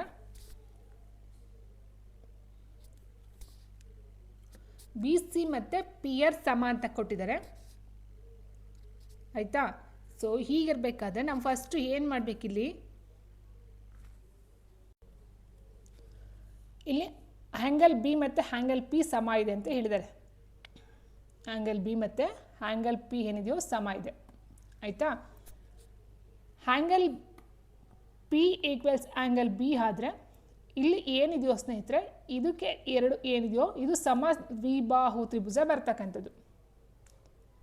ಸಮದ್ವಿಬಾಹು ತ್ರಿಭುಜ ಅಪ್ಲೈ ಮಾಡ್ತಾ ಹೋದರೆ ನೋಡಿ, ಇಲ್ಲಿ ಕೊಟ್ಟಿದ್ದಾರೆ ಸೈಡ್ ಆ್ಯಂಗಲ್ ಸೈಡ್ ಅಂತ ಹೇಳಿದಾಗ ಎರಡು ಸೈಡ್ ಅಥವಾ ಎರಡು ಬಾಹುಗಳು ಸಮ ಅಂದರೆ ಸಮದ್ವಿಬಾಹು ತ್ರಿಭುಜ ಅಂತ ಬರುತ್ತೆ, ಎರಡು ತ್ರಿಭುಜಗಳು. ಹೀಗಿರಬೇಕಾದ್ರೆ ನೋಡಿ, ಇದು ಎ ಬಿ ಮತ್ತು ಬಿ ಸಿ ತೊಗೊಂಡಾಗ ಈ ಆ್ಯಂಗಲ್ಗೆ ಏನಿರುತ್ತೋ ಆ ಎರಡು ಬಾಹುಗಳು ಅಟ್ಯಾಚ್ ಆಗುತ್ತೆ. ಸೊ ಅದು ಮಾತ್ರ ಸಮ. ಅಂದರೆ ನೋಡಿ ಸ್ನೇಹಿತರೆ, ಇಲ್ಲಿ ಬಿ ಸಿ ಮತ್ತು ಪಿ ಆರ್ ಕೊಟ್ಟವ್ರೆ. ಬಿ ಸಿ ಮತ್ತು ಪಿ ಆರ್, ಬಿ ಸಿ ಮತ್ತು ಪಿ ಆರ್ ಕೊಟ್ಟಿದ್ದಾರೆ ಅಂದರೆ ಬಿ ಸಿ ಆಯಿತು. ಇನ್ನು ಆ್ಯಂಗಲ್ಗೆ ಅಟ್ಯಾಚ್ ಆಗಿರ್ತಕ್ಕಂಥ ಬಾಹು ಯಾವುದು? ಇದು ಎ ಬಿ. ಹೌದಾ? ನೋಡಿ, ಬಿ ಸಿಗೆ ಯಾವುದಾಯಿತು? ಪಿ ಆರ್ ಆಯಿತು. ನೆಕ್ಸ್ಟ್ ಈ ಆ್ಯಂಗಲ್ಗೆ ಅಟ್ಯಾಚ್ ಆಗಿರ್ತಕ್ಕಂಥದ್ದು ಯಾವುದು? P Q. ಅರ್ಥ ಮಾಡ್ಕೊಳ್ತಾ ಹೋಗಿ. ಒಂದು ಆ್ಯಂಗಲ್ ಇದೆ ಅಂತ ಹೇಳಿದಾಗ ಅಲ್ಲಿ ಸಮದ್ವಿಬಾಹು ತ್ರಿಭುಜ ಅಂತ ಹೇಳಿದಾಗ ಆ ಒಂದು ಆ್ಯಂಗಲ್ಗೆ ಏನು ಅಟ್ಯಾಚ್ ಆಗಿರುತ್ತೆ ಬಾಹುಗಳು ಅದು ಸಮವಾಗಿ ಬರ್ತಕ್ಕಂಥದ್ದು ಆಗಿರುತ್ತೆ. ಸೊ ಬಿ ಸಿಗೆ ಪಿ ಆರ್ ಸಮ ಅಂತ ಹೇಳಿದಾಗ ಪಿ ಕ್ಯೂಗೆ ಉಳಿದಿರ್ತಕ್ಕಂಥ ಎ ಬಿ ಸಮ. ಸೊ ಆನ್ಸರ್ ಇಲ್ಲಿ ಏನಾಗುತ್ತೆ? ಎಸ್ ಪಿ ಕ್ಯೂ ಅಥವಾ ಕ್ಯೂ ಪಿ ಯಾವುದಾದ್ರೂ ಆಗುತ್ತೆ ಸ್ನೇಹಿತರೆ. ಅದು ನಾವು ಪಿ ಕ್ಯೂ ಅಂತ ಬರಿಬೋದು, ಕ್ಯೂ ಪಿ ಅಂತ ಬರಿಬೋದು. ಸೊ ಇಲ್ಲಿ ಎ ಬಿ ಇದೆ. ಫಸ್ಟ್ ತೊಗೊಳ್ತೀವಿ ಅಂದರೆ ಎ ಬಿಗೆ ಪಿ ಆರ್ ಆಗಲ್ಲ, ಯಾಕಂದರೆ ಬಿ ಸಿಗೆ ಕೊಟ್ಟಿದ್ದಾರೆ, ಬರಲ್ಲ ಇದು. ಆಯಿತಾ. ಇನ್ನು ಬಿ ಸಿ ಮತ್ತು ಎ ಬಿ ತೊಗೊಳ್ತಿದ್ರೆ ನೋಡಿ, ಬಿ ಸಿಗೆ ಪಿ ಆರ್ ಆಗಿದೆ, ಎ ಬಿ ಬರಲ್ಲ. ಆ್ಯಂಡ್ ಎ ಸಿಗೆ ತೊಗೊಳ್ತಿದ್ರೆ ಎ ಸಿ ಅಂತ ಅದಕ್ಕೆ ಒಂದು ಆ್ಯಂಗಲ್ ಅಟ್ಯಾಚ್ ಆಗಿಲ್ಲ, ಆಪೋಸಿಟ್ ಆಯಿತು. ಸೊ ಇದು ಬರೋದೇ ಇಲ್ಲ. ಸೊ ಆನ್ಸರ್ ಇಲ್ಲಿ ಆಪ್ಷನ್ 4 ಆಗಿರುತ್ತೆ. ABCD is a rhombus such that angle ACB equals 40 degree then the measure of angle ADB is ಅಂತ ಕೇಳಿದ್ರೆ, ಅಂದರೆ ರಾಂಬಸ್ ಅಂತ ಹೇಳಿದ್ರೆ ವಜ್ರಾಕೃತಿ, ಇಲ್ಲಿ ಸಮಚತುರ್ಭುಜ ಅನ್ನೋದಲ್ಲ, ವಜ್ರಾಕೃತಿ. ಓಕೆ. ಸೊ ವಜ್ರಾಕೃತಿ ಯಾವ ರೀತಿ ಬರುತ್ತೆ? ಈ ರೀತಿ ಬರುತ್ತೆ ವಜ್ರಾಕೃತಿ. ಅಥವಾ ನೋಡಿ, ಈಗ ಕರೆಕ್ಟಾಗಿ ಕೊಡ್ತೀನಿ ನಿಮಗೆ. ಅಂದರೆ 4 ಬಾಹುಗಳು ಸಮ ಇರುತ್ತೆ, ಆದರೆ ಆ್ಯಂಗಲ್ಸ್ ಮಾತ್ರ 90 ಡಿಗ್ರಿ ಇರೋದಿಲ್ಲ. ಅರ್ಥ ಆಯ್ತಾ? ಸೊ ಆ್ಯಂಗಲ್ಸು ಸಮ ಇರುತ್ತೆ, ಬಾಹುಗಳು ಸಮ ಇರುತ್ತೆ. ಎ ಬಿ ಸಿ ಡಿ ಇದೆಷ್ಟಿರುತ್ತೋ ಇದು ಅಷ್ಟೇ ಇರುತ್ತೆ, ಇದೆಷ್ಟಿರುತ್ತೋ ಟೋಟಲ್ 4 ಸಹ ಸಮ ಇರುತ್ತೆ. ಆ್ಯಂಗಲ್ಸ್ಗಳು ಮಾತ್ರ ಏನು ಇದೆಯೋ ಬೇರೆ ಬೇರೆ ಇರುತ್ತೆ. ಬಟ್ ಆಪೋಸಿಟ್ ಆ್ಯಂಗಲ್ಸ್ಗಳು ಮಾತ್ರ ಸೇಮ್ ಇರುತ್ತೆ. ಎ ಎಷ್ಟಿರುತ್ತೋ ಸಿ ಅಷ್ಟೇ ಇರುತ್ತೆ, ಬಿ ಎಷ್ಟಿರುತ್ತೋ ಡಿ ಅಷ್ಟೇ ಇರುತ್ತೆ. ಸೊ ಇದ್ರ ಮಧ್ಯೆ ಛೇದಗಳು ಕರ್ಣಗಳು ಛೇದಿಸ್ತಕ್ಕಂಥದ್ದು ಆಗಿರುತ್ತೆ. ಇದು ಓ ಅಂತ ತೊಗೊಂಡ್ರೆ ಇದು 90 ಡಿಗ್ರಿ ಬರುತ್ತೆ, ಇದು 90, ಇದು 90, ಇದು 90. ಸೊ ಟೋಟಲಾಗಿ ಇದೆಲ್ಲ 90 ಡಿಗ್ರಿ ಬರ್ತಕ್ಕಂಥದ್ದು ಆಗಿರುತ್ತೆ. ಇಷ್ಟು ನಿಮಗೆ ಗೊತ್ತಿರಬೇಕು ಸ್ನೇಹಿತರೆ, ರಾಂಬಸ್ ಅಥವಾ ವಜ್ರಾಕೃತಿ ಬಗ್ಗೆ. ಈ ಕ್ವಶನ್ ಏನಾಗಿದೆ, ಆ್ಯಂಗಲ್ ಎ ಸಿ ಬಿ ಕೊಟ್ಟು, ಆ್ಯಂಗಲ್ ಎ ಸಿ ಬಿ ಇದು 40 ಡಿಗ್ರಿ, 40 ಡಿಗ್ರಿ. ಆದರೆ angle A D B, so ಇದನ್ನು ನೀವು ಕಂಡುಹಿಡಬೇಕು. ಆ್ಯಂಗಲ್ ಎ ಡಿ ಬಿ ಕೇಳಿದರೆ ಇದು ಎಷ್ಟು ಅಂತಕ್ಕಂಥದ್ದು. ಈಗ ನಮ್ಗೆ ಗೊತ್ತಿರುವ ಹಾಗೆ ಸ್ನೇಹಿತರೆ, ಈ ಆಪೋಸಿಟ್ ಪರ್ಯಾಯ ಕೋನಗಳು ಸಮ ಇದೆ ಅಂತ ಹೇಳಿದಾಗ ನೋಡಿ, ಇದು 40 ಇದೆ ಅಂದರೆ ಇದು ಸಹ 40 ಇರುತ್ತೆ. ಹೌದಾ? 40 ಇರುತ್ತೆ. ಇದು ಆಪೋಸಿಟ್, ಇದು ಅರ್ಧಕ್ಕೆ ಛೇದಿಸ್ತದೆ ಅಂದರೆ ಇದು ಈ ಕಡೆ ಆಪೋಸಿಟು 40 ಇರುತ್ತೆ. ಇದು 40 ಅಂದರೆ ಇದು ಆಪೋಸಿಟು 40 ಇರುತ್ತೆ, ಯಾಕಂದರೆ ಅರ್ಧಕ್ಕೆ ಅದು ಕರ್ಣ ಛೇದಿಸ್ತಕ್ಕಂಥದ್ದು. ಹೀಗಿರಬೇಕಾದ್ರೆ ಇದು 90 ಡಿಗ್ರಿ ಇದೆ, ಇದು 40 ಡಿಗ್ರಿ ಇದೆ. ಒಂದು ತ್ರಿಭುಜದ ಒಳಕೋನಗಳ ಮೊತ್ತ ಎಷ್ಟು? 180 ಡಿಗ್ರಿ ಆಗುತ್ತೆ ಸ್ನೇಹಿತರೆ. ಸೊ ಇದು 90, ಮತ್ತೊಂದು ಇದು 40 ಇದೆ ಅಂತ ಹೇಳಿದ್ರೆ ಇನ್ನು ಉಳಿದಿರ್ತಕ್ಕಂಥದ್ದು ಎಷ್ಟಾಗುತ್ತೆ? ಇದು 50 ಬರುತ್ತೆ, ಯಾಕಂದರೆ 5 4 9 90, 180 ಡಿಗ್ರಿ. ಹೀಗಿರಬೇಕಾದ್ರೆ ಇದು ಡಿ ಎಷ್ಟು ಬರುತ್ತೆ? 50 ಡಿಗ್ರಿ ಬರುತ್ತೆ ಸ್ನೇಹಿತರೆ. ಸೊ ಇದು ಡಿ 50 ಬರುತ್ತೆ, ಈ ಕಡೆದು 50 ಬರುತ್ತೆ, ಇದು ಸಹ ಅಷ್ಟೇ, ಇದು 50, ಇದು 50, 100 ಬರುತ್ತೆ. ನೋಡಿ, ಈಗ ಟೋಟಲಾಗಿ ನೋಡ್ತಾ ಹೋದರೆ ಇದು ಟೋಟಲಾಗಿ ಇಷ್ಟು 100 ಬರುತ್ತೆ, ಈ ಕಡೆದು ಟೋಟಲಾಗಿ 100 ಬರುತ್ತೆ, ಈ ಕಡೆ ಟೋಟಲಾಗಿ 40 + 40 80 ಬರುತ್ತೆ, ಇದು 80 ಬರುತ್ತೆ. ಸೊ ಒಂದು ಚತುರ್ಭುಜದ ಒಳಕೋನಗಳ ಮೊತ್ತ 360 ಡಿಗ್ರಿ ಆಗಿರುತ್ತೆ. ಸೊ ನೋಡಿ, ಈಗ 100 100 200 280 360, ಸರಿನಾ? ಸೊ ಇಷ್ಟ ಆನ್ಸರ್ ಆಪ್ಷನ್ 3 ಆಗಿರುತ್ತೆ. ಇದು 40 ಬರುತ್ತೆ, ಇದು 90, ಇದು 50. And next, in the given figure, if AOB is the diameter of the circle and AC equals BC, then the measure of angle CAB ಎಷ್ಟು ಅಂತ ಕೇಳಿದ್ದಾರೆ. ನೀಡಲಾದ ಚಿತ್ರದಲ್ಲಿ ಒಂದು AOB ವೃತ್ತದ ವ್ಯಾಸವಾಗಿದ್ದು, ಅಂದರೆ ಇದು ವ್ಯಾಸ ಹೌದಾ, OB ಒಂದು ರೇಡಿಯಸ್ಸು, OA ಒಂದು ರೇಡಿಯಸ್ಸು, ಟೋಟಲ್ ಆಗಿ ಅದೊಂದು ಡಯಾಮೀಟರ್ ಅಥವಾ ವ್ಯಾಸ ಆಗಿರುತ್ತೆ. ನೋಡಿ ಇಲ್ಲಿ AC ಮತ್ತು BC ಸಮ ಇದೆ ಅಂತ ಹೇಳಿದ್ದಾರೆ. ಹಾಗಿದ್ದರೆ ಹ್ಯಾಂಗಲ್ CAB ಎಷ್ಟು ಅಂತ ಕೇಳಿದರೆ, ನೋಡಿ ಸ್ನೇಹಿತರೆ, ನಿಮಗೆ ಗೊತ್ತಿರುವ ಹಾಗೆ ಒಂದು ಸರ್ಕಲ್ ಇದೆ ಅಂತ ಹೇಳಿದರೆ ಅದೊಂದು ಕೇಂದ್ರ ಬಿಂದುವಿನ ಮೂಲಕ ಹೋಗಿರ್ತಕ್ಕಂಥ ಒಂದು ಇದರಿಂದ ನಾವು ಕೋನವನ್ನು ಏರ್ಪಾಡು ಮಾಡುತ್ತೆ ಅಂತ ಹೇಳಿದ್ರೆ, ಈ ರೀತಿ ನೀವು ತೊಗೊಂಡ್ರು ಇದು 90 ಡಿಗ್ರಿ ಇರುತ್ತೆ, ಅಂದರೆ ಟಚ್ ಆಗಬೇಕು, 90 ಡಿಗ್ರಿ ಇರುತ್ತೆ. ಇಷ್ಟು ತೊಗೊಂಡು ಸಹ ಇದು 90 ಡಿಗ್ರಿ ಇರುತ್ತೆ,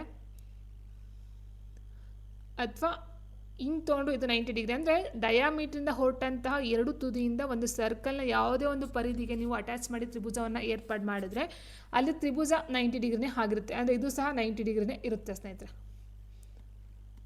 ಆಯಿತಾ. ಇನ್ನು ಎಲ್ಲಿ ಕೊಟ್ಟಿದ್ದಾರೆ, AC ಮತ್ತು BC ಎರಡು ಸಮ ಅಂತ ಕೊಟ್ಟವ್ರೆ, ಅಂದರೆ ಇದು ಎರಡು ಸಮದ್ವಿಬಾಹು ತ್ರಿಭುಜ ಆಯಿತು, ಸಮದ್ವಿಬಾಹು ತ್ರಿಭುಜ ಆಯಿತು. ಸೊ ಹಾಗಾಗಿ ಇದು ಏನಿರುತ್ತೋ ಇದು ಅಷ್ಟೇ ಇರುತ್ತೆ ಸ್ನೇಹಿತರೆ, ಇದು ಎಷ್ಟಿರುತ್ತೋ ಇದು ಅಷ್ಟೇ ಇರುತ್ತೆ. ತ್ರಿಭುಜದ ಒಳಕೋನಗಳ ಮೊತ್ತ 180 ಡಿಗ್ರಿ ಅಂತ ಹೇಳಿದರೆ ಇದು 90 ಆದರೆ ಇನ್ನು ಇವೆರಡರಿಂದ 90 ಆಯಿತು. ಇವೆರಡು ಸಮ ಅಂತ ಹೇಳಿದ್ರೆ 45 ಡಿಗ್ರಿ 45 ಡಿಗ್ರಿ ಆಗುತ್ತೆ. 45 + 45 90, 90 + 90 180 ಆಗಿರಬೇಕಾದ್ರೆ ಇಲ್ಲಿ angle A angle B is equal to 45 degree. So answer option 4. And next, the following sets of the side lines can form a valid triangle ಅಂತ ಕೊಟ್ಟರೆ, ಈ ಕೆಳಗಿನ ಬಾಹುವಿನ ಅಳತೆಗಳ ಗುಂಪುಗಳಲ್ಲಿ ಯಾವುದು ಮಾನ್ಯವಾದ ತ್ರಿಭುಜವನ್ನು ರಚಿಸಲು ಸಾಧ್ಯ ಇದೆ ಅಂತಕ್ಕಂಥದ್ದು ಆಗಿರುತ್ತೆ. ಒಂದು ತ್ರಿಭುಜವನ್ನು ರಚನೆ ಮಾಡ್ತೀವಿ ಅಂತ ಹೇಳಿದ್ರೆ ಅದಕ್ಕೂ ಸಹ ಅದರದೇ ಆದಂಥ ರೂಲ್ಸ್ ಇರುತ್ತೆ. ಸೊ ನಾವು ಅದನ್ನ ತೊಗೊಂಡು ಹೇಗೋ ತ್ರಿಭುಜನ ರಚನೆ ಮಾಡೋಕ್ಕಾಗಲ್ಲ, ಯಾಕಂದರೆ ಕೆಲವೊಂದು ತ್ರಿಭುಜನ ನೋಡ್ತಾ ಹೋದರೆ ಇಲ್ಲದೆ ಅಂತ ಹೇಳಿದ್ರೆ ಹಿಂಗೆ ಬರುತ್ತೆ, ಕೆಲವೊಂದು ಹಿಂಗೆ ಬರುತ್ತೆ, ಸೊ ಇಲ್ಲಿ ಟಚ್ಚೇ ಆಗಲ್ಲ. ಹಾಗಿರಬೇಕಾದ್ರೆ ಸರಿಯಾದ ಒಂದು ತ್ರಿಭುಜ ರಚನೆ ಆಗಬೇಕಂತ ಅಂದರೆ ಅಲ್ಲಿ ಇರ್ತಕ್ಕಂಥ ಒಂದು ರೂಲ್ಸ್ ರೆಗ್ಯುಲೇಷನ್ಸ್ ಪ್ರಕಾರ ಇಲ್ಲಿ ಯಾವುದು ಸಾಧ್ಯ ಅಂತ ಕೊಟ್ಟಿದ್ದಾರೆ. ಸೊ ತುಂಬ ಸಿಂಪಲ್ ಸ್ನೇಹಿತರೆ, ಏನು ಒಂದು ದೊಡ್ಡ ಒಂದು ಬಾಹು ಇರುತ್ತೋ, ದೊಡ್ಡ ಬಾಹು ನೋಡಿ ಇಲ್ಲಿ ಇದಾಗಿರುತ್ತೆ ದೊಡ್ಡ ಬಾಹು, ಯಾಕಂದರೆ 3 ಮತ್ತು 2ರಲ್ಲಿ 6 ದೊಡ್ಡ ಬಾಹು, 4 ಮತ್ತು 5 9 ದೊಡ್ಡ ಬಾಹು, 6 ಮತ್ತು 5ರಲ್ಲಿ 10 ದೊಡ್ಡ ಬಾಹು, 2 ಮತ್ತು 1 4ರಲ್ಲಿ 4 ದೊಡ್ಡ ಬಾಹು ಅಲ್ವಾ. ಸೊ ದೊಡ್ಡ ಬಾಹು ಏನಿರುತ್ತೋ ಅದು ಉಳಿದಂಥ ಚಿಕ್ಕ 2 ಬಾಹುಗಳ ಮೊತ್ತಕ್ಕೆ ಕಡಿಮೆ ಇರಬೇಕು, ಉಳಿದಂತಹ 2 ಚಿಕ್ಕ ಬಾಹುಗಳ ಮೊತ್ತಕ್ಕೆ ಕಡಿಮೆ ಇರಬೇಕು. ನೋಡಿ ಈಗ ಇದನ್ನು ತಗೊಳ್ತೀವಿ ಅಂತ ಹೇಳಿದ್ರೆ ಸ್ನೇಹಿತರೆ 3 + 2 5 ಇದೆ. ಸೊ 5 ಅಂತಕ್ಕಂಥದ್ದು 6 ಏನು ದೊಡ್ಡ ಬಾಹು ಇದೆಯೋ ಅದಕ್ಕಿಂತ ಚಿಕ್ಕದಾಯಿತು, ನಮ್ಗೆ ಹಾಗಾಗಬಾರ್ದು. ಇಲ್ಲಿ 4 ಏನು ದೊಡ್ಡ ಬಾಹು ಇರುತ್ತೋ ಅದು ಚಿಕ್ಕದಾಗಿರಬೇಕು, ಉಳಿದಂತಹ 2 ಬಾಹುಗಳ ಮೊತ್ತಕ್ಕೆ ಚಿಕ್ಕದಾಗಿರಬೇಕು. ನೋಡಿ ಇದು ಕೊಟ್ಟಿದ್ದಾರೆ 5 × 9, ದೊಡ್ಡ ಬಾಹು 9 ಸಮ ಇದೆ, ಸೊ ಇದು ಆಗೋದಿಲ್ಲ. ಇದು ನೋಡಿ 2 1 3 ಇದೆ, 3 ಇಲ್ಲಿ 4 ಇದೆ, ಆಯಿತಾ. ಸೊ ಇವೆರಡು ದೊಡ್ಡದಾಗಿರಬೇಕು, ಇದು ಚಿಕ್ಕದಾಯಿತು ಸ್ನೇಹಿತರೆ, ಇದು ಆಗೋದಿಲ್ಲ. ಇನ್ನು ಆಪ್ಷನ್ 3 ನೋಡ್ತಾ ಹೋದಾಗ ನೋಡಿ 5 + 6 ಎಷ್ಟಾಯಿತು, 11 ಆಯಿತು. 11 ಈ 3ನೇ ಬಾಹುಗಿಂತ ಜಾಸ್ತಿ ಇದೆ, ಸೊ ಇದು ಆಗುತ್ತೆ. ಅಂದರೆ ಕೊಟ್ಟಿರ್ತಕ್ಕಂಥ 2 ಚಿಕ್ಕ ಬಾಹುಗಳ ಮೊತ್ತ ಕೊಟ್ಟಿರ್ತಕ್ಕಂಥ ದೊಡ್ಡ ಬಾಹುವಿಗಿಂತ ಜಾಸ್ತಿ ಇರಬೇಕು, ಆವಾಗ ನಾವು ತ್ರಿಭುಜವನ್ನು ರಚನೆ ಮಾಡೋದಕ್ಕೆ ಸಾಧ್ಯ. And next, identify the nets which can be use to make cubes ಅಂತ ಕೊಟ್ಟಿದ್ದಾರೆ. ಘನಗಳನ್ನು ತಯಾರಿಸಲು ಬಳಸಬಹುದಾದ ಜಾಲಗಳನ್ನು ಗುರುತಿಸಿ ಅಂತ ಕೊಟ್ಟಿದ್ದಾರೆ. ಘನ ಅಂತ ಹೇಳಿದಾಗ ಸ್ನೇಹಿತರೆ ಕ್ಯೂಬ್ ಅಂತ ಏನು ಹೇಳ್ತೀವೋ ಅಲ್ಲಿ ಟೋಟಲಾಗಿ ಇರ್ತಕ್ಕಂಥದ್ದು 6 ಫೇಸಸ್, 6 ಮುಖಗಳು. ಹಾಗಿರಬೇಕಾದ್ರೆ 1 2 3 4 5 ಕೊಟ್ಟವ್ರೆ, ಇದಾಗಲ್ಲ. ಇಲ್ಲಿ 1 2 3 4 5 6 7 ಕೊಟ್ಟವ್ರೆ, ಆಗಲ್ಲ. 1 2 3 4 5 ಕೊಟ್ಟವ್ರೆ, ಇದು ಆಗಲ್ಲ. ಸೊ ಆನ್ಸರ್ ಆಪ್ಷನ್ 3 ಆಗಿರುತ್ತೆ 6 ಫೇಸ್ಗೆ. 1 2 3 4 5 6. ಸೊ ಇನ್ನು ಉಳಿದಂತೆ ನೋಡ್ತಾ ಹೋದರೆ ನೋಡಿ ಈ ಹ್ಯಾಂಗಲಲ್ಲಿ ಇದನ್ನೊಂದು ನೋಟ್ ಮಾಡ್ಕೊಳ್ಳಿ ಸ್ನೇಹಿತರೆ. ಸೊ ಇದು ಇದು ಇದು ಆ್ಯಂಡ್ ಇದು ಇದು ಇದು ಈ 6 ಹ್ಯಾಂಗಲ್ ಮಾತ್ರ ನಾವು ಕ್ಯೂಬ್ನ ರಚನೆ ಮಾಡೋದಕ್ಕೆ ಸಾಧ್ಯ. ಸೊ ಇದನ್ನು ಬಿಟ್ಟು ನಿಮ್ಗೆ ಬೇರೆ ಯಾವುದೇ ಒಂದು ಪ್ಯಾಟರ್ನಲ್ಲಿ ಕೊಟ್ಟರು ಸಹ ಅದು ತಪ್ಪಾಗಿರ್ತಕ್ಕಂಥ ಆನ್ಸರ್ ಆಗಿರುತ್ತೆ. ಸೊ ಈ 6 ಪ್ಯಾಟರ್ನಲ್ಲಿ ನಾವು ಕ್ಯೂಬ್ನ ರೆಡಿ ಮಾಡಬಹುದು. And the solid which has least number of planes among the following is ಅಂತ ಕೇಳಿದ್ದಾರೆ. ಈ ಕೆಳಗಿನಲ್ಲಿ ಅತ್ಯಂತ ಕಡಿಮೆ ಸಂಖ್ಯೆಯ ಸಮತಲಗಳನ್ನು ಹೊಂದಿರುವ ಘನವಸ್ತು ಯಾವುದು? ಘನ, ಆಯತಘನ, ಚತುಷ್ಫಲಕ, ಟೆಟ್ರಾಹೈಡ್ರನ್ ಅಂತ ಕೊಟ್ಟಿದ್ರೆ, ಷಡ್ಭುಜ ಪ್ರಿಸಮ್ ಅಂತ ಕೊಡೋಣ, ಎಕ್ಸೋಗನಲ್ ಪ್ರಿಸಮ್ ಅಂತಕ್ಕಂಥದ್ದು. ಅಂದರೆ ಕಡಿಮೆ, ಲೀಸ್ಟ್ ನಂಬರ್, ಅತ್ಯಂತ ಕಡಿಮೆ ಸಂಖ್ಯೆಯ ಸಮತಲಗಳನ್ನು ಹೊಂದಿರತಕ್ಕಂಥ ಒಂದು ವಸ್ತು ಯಾವುದು? ಸೊ ನೋಡಿ ಸ್ನೇಹಿತರೆ, ಇಲ್ಲಿ ಆನ್ಸರ್ ಡೈರೆಕ್ಟಾಗಿ ಕೊಡ್ತೀನಿ. Answer option 3 ಚತುಷ್ಫಲಕ. ಯಾಕಂತಂದರೆ ಘನ ಅಂತ ತಗೊಂಡಾಗ ನಮಗೆ 6 ಪ್ಲೇನ್ಸ್ಗಳು ಬರುತ್ತೆ, 6 ಮುಖಗಳು, 6 ಫೇಸಸ್ಗಳು ನೋಡ್ತಾ ಹೋಗ್ತೀವಿ. ಆಯತಗಂಧದಲ್ಲಿ 6 ಬರುತ್ತೆ ಸ್ನೇಹಿತರೆ. ಷಡ್ಭುಜ, ಷಟ್ ಅಂತ ಹೇಳಿದಾಗ ಅಲ್ಲೂ ಸಹ ನೋಡ್ತಾ ಹೋದಾಗ ಇಲ್ಲಿ 8 ಬರುತ್ತೆ ನೋಡಿ. ಈಗ 8 ಬರುತ್ತೆ ಹೆಕ್ಸೋಗನಲ್ಲಿ. ಸೊ ಹೀಗಿರಬೇಕಾದ್ರೆ ನೋಡಿ, ಟೆಟ್ರಾಹೈಡ್ರನ್ ಅಂದರೆ ಇದು 1, 2, ಆ ಕಡೆ ಒಂದು ಫೇಸು, ಈ ಕಡೆ ಕೆಳಗಡೆ ಒಂದು ಫೇಸು, ಒಟ್ಟು 4 ಸಮತಲಗಳು ಬರುತ್ತೆ. ಇದರಲ್ಲಿ ಕ್ಯೂಬ್ ಅಂತ ಹೇಳಿದಾಗ 1, 2, 3, ಈ ಕಡೆ ಒಂದು ಅಪೋಸಿಟು, ಈ ಕಡೆ ಒಂದು ಅಪೋಸಿಟು, ಕೆಳಗಡೆ ಒಂದು ಅಪೋಸಿಟು, 6 ಬರುತ್ತೆ. ಇದು ಕ್ಯೂಬಾಯ್ಡ್ ಅಂದರೆ ಆಯತ ಘನ ಅಂತ ಹೇಳ್ತೀವಿ. ಆಯತ ಘನ 1, ಈ ಕಡೆ 2, 3, ಈ ಕಡೆ ಅಪೋಸಿಟು, ಈ ಕಡೆ 1, ಈ ಕಡೆ ಅಪೋಸಿಟ್, 6 ಬರುತ್ತೆ. ಹೆಕ್ಸಾಗೋನಲ್ ಪ್ರಿಸಮ್ ಅಂತ ಹೇಳಿದಾಗ 8 ನೋಡಿ, ಈ ಸುತ್ತ ಹಿಂದೆ ಇದು 6 ಬರುತ್ತೆ. 1, 2, 3, 4, 5, 6, ಮೇಲೊಂದು ಕೆಳಗಡೆ ಒಂದು 8 ಬರುತ್ತೆ. ಸೊ ಹೀಗಿರಬೇಕಾದ್ರೆ ಲೀಸ್ಟ್ ನಂಬರ್ ಅಂತ ಹೇಳಿದಾಗ ಟೆಟ್ರಾಹೈಡ್ರನ್ ಅಂತಕ್ಕಂಥದ್ದು ಆಗಿರುತ್ತೆ. The volume of cuboid is 440 centimeter cube and the area of its base is 88 centimeter square. Then its height is ಅಂತ ಕೇಳಿದ್ರೆ ಹೈಟನ್ನು ಕಂಡುಹಿಡಿಬೇಕು. ಇಲ್ಲಿ ಒಂದು ಆಯತಘನನ ಕೊಟ್ಟಿದ್ದಾರೆ, ಒಂದು ಆಯತಘನ ಇದೆ. ಇಲ್ಲೇನಾಗಿದೆ, ಇದರ ಒಂದು ಘನಫಲ ಕೊಟ್ಟಿದ್ದಾರೆ. ಘನಫಲ ವಾಲ್ಯೂಮ್ ಅಂತ ಹೇಳಿದಾಗ ಘನಫಲ 440 ಸೆಂಟಿಮೀಟರ್ ಕ್ಯೂಬನ್ನು ಕೊಟ್ಟಿದ್ದಾರೆ.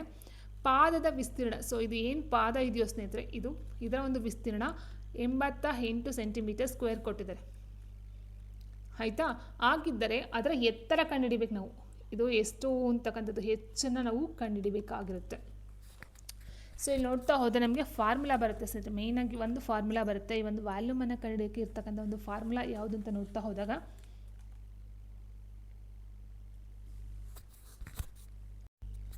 ಫಾರ್ಮುಲಾ ಬಂದ ಸ್ನೇಹಿತರೆ, ಘನಫಲ ಇಸ್ ಈಕ್ವಲ್ ನೋಡಿ ಪಾದದ ವಿಸ್ತೀರ್ಣ ಇಂಟು ಹೈಟ್ ಅಥವಾ ಎತ್ತರ ಅಂತ ತಗೊಳ್ಳೋಣ ಸ್ನೇಹಿತರೆ. ಎತ್ತರ ಈಗ ಘನಫಲ ಕೊಟ್ಟವರೆ 440 ಈಕ್ವಲ್ಸ್ ಪಾದದ ವಿಸ್ತೀರ್ಣ ಎಷ್ಟಿದೆ, 88 ಇದೆ, ಇಂಟು ಹೆಚ್ಚು ಗೊತ್ತಿಲ್ಲ, ಕಂಡುಹಿಡಿಬೇಕು. ಓಕೆ, ಸೊ ಹೆಚ್ಚು ಹಾಗೆ ಉಳಿಸ್ಕೊಳ್ಳಿ. 88 ಕೆಳಗಡೆ ಬರುತ್ತೆ ನೋಡಿ, 440 ಡಿವೈಡೆಡ್ ಬೈ 88. ನೀವು 44ರಿಂದ ಮಾಡ್ತೀವಿ ಅಂತ ಹೇಳಿದಾಗ ನೋಡಿ, 44ರಿಂದ ಮಾಡ್ತಾ ಹೋದಾಗ 44 ಕೆಳ ಬರುತ್ತೆ, 44 ಹತ್ತಲ ಬರುತ್ತೆ. ಆಯಿತಾ? So 2 1 2, 2 5 10. So H is equal to 5 centimetre. Height ಎಷ್ಟು ಬರುತ್ತೆ ಇಲ್ಲಿ, 5 ಸೆಂಟಿಮೀಟರ್ ಬರುತ್ತೆ. ಸೊ ಆನ್ಸರ್ ಆಪ್ಷನ್ 3 ಆಗಿರುತ್ತೆ. Next 3 unbased coins are tossed together. The probability of getting 2 heads is ಅಂತ ಕೊಟ್ಟಿದ್ದಾರೆ. ಅಂದರೆ ಸಂಭವನೀಯತೆಗೆ ಸಂಬಂಧಪಟ್ಟಂತೆ ಈ ಕ್ವಶನ್ನು ನಮಗೆ ಟಿಟಿಲು ಸಹ ಕೇಳಿದ್ರು ಸ್ನೇಹಿತರೆ. ಆಯಿತಾ? 3 ನಿಷ್ಪಕ್ಷಪಾತ ನಾಣ್ಯಗಳನ್ನ ಒಟ್ಟಿಗೆ ಮೇಲಕ್ಕೆ ಎಸೆಯಲಾಗುತ್ತೆ, 2 ಹೆಡ್ ಮುಖಗಳು ಬರುವ ಸಂಭವನೀಯತೆ ಎಷ್ಟು ಅಂತ ಕೇಳಿದರೆ.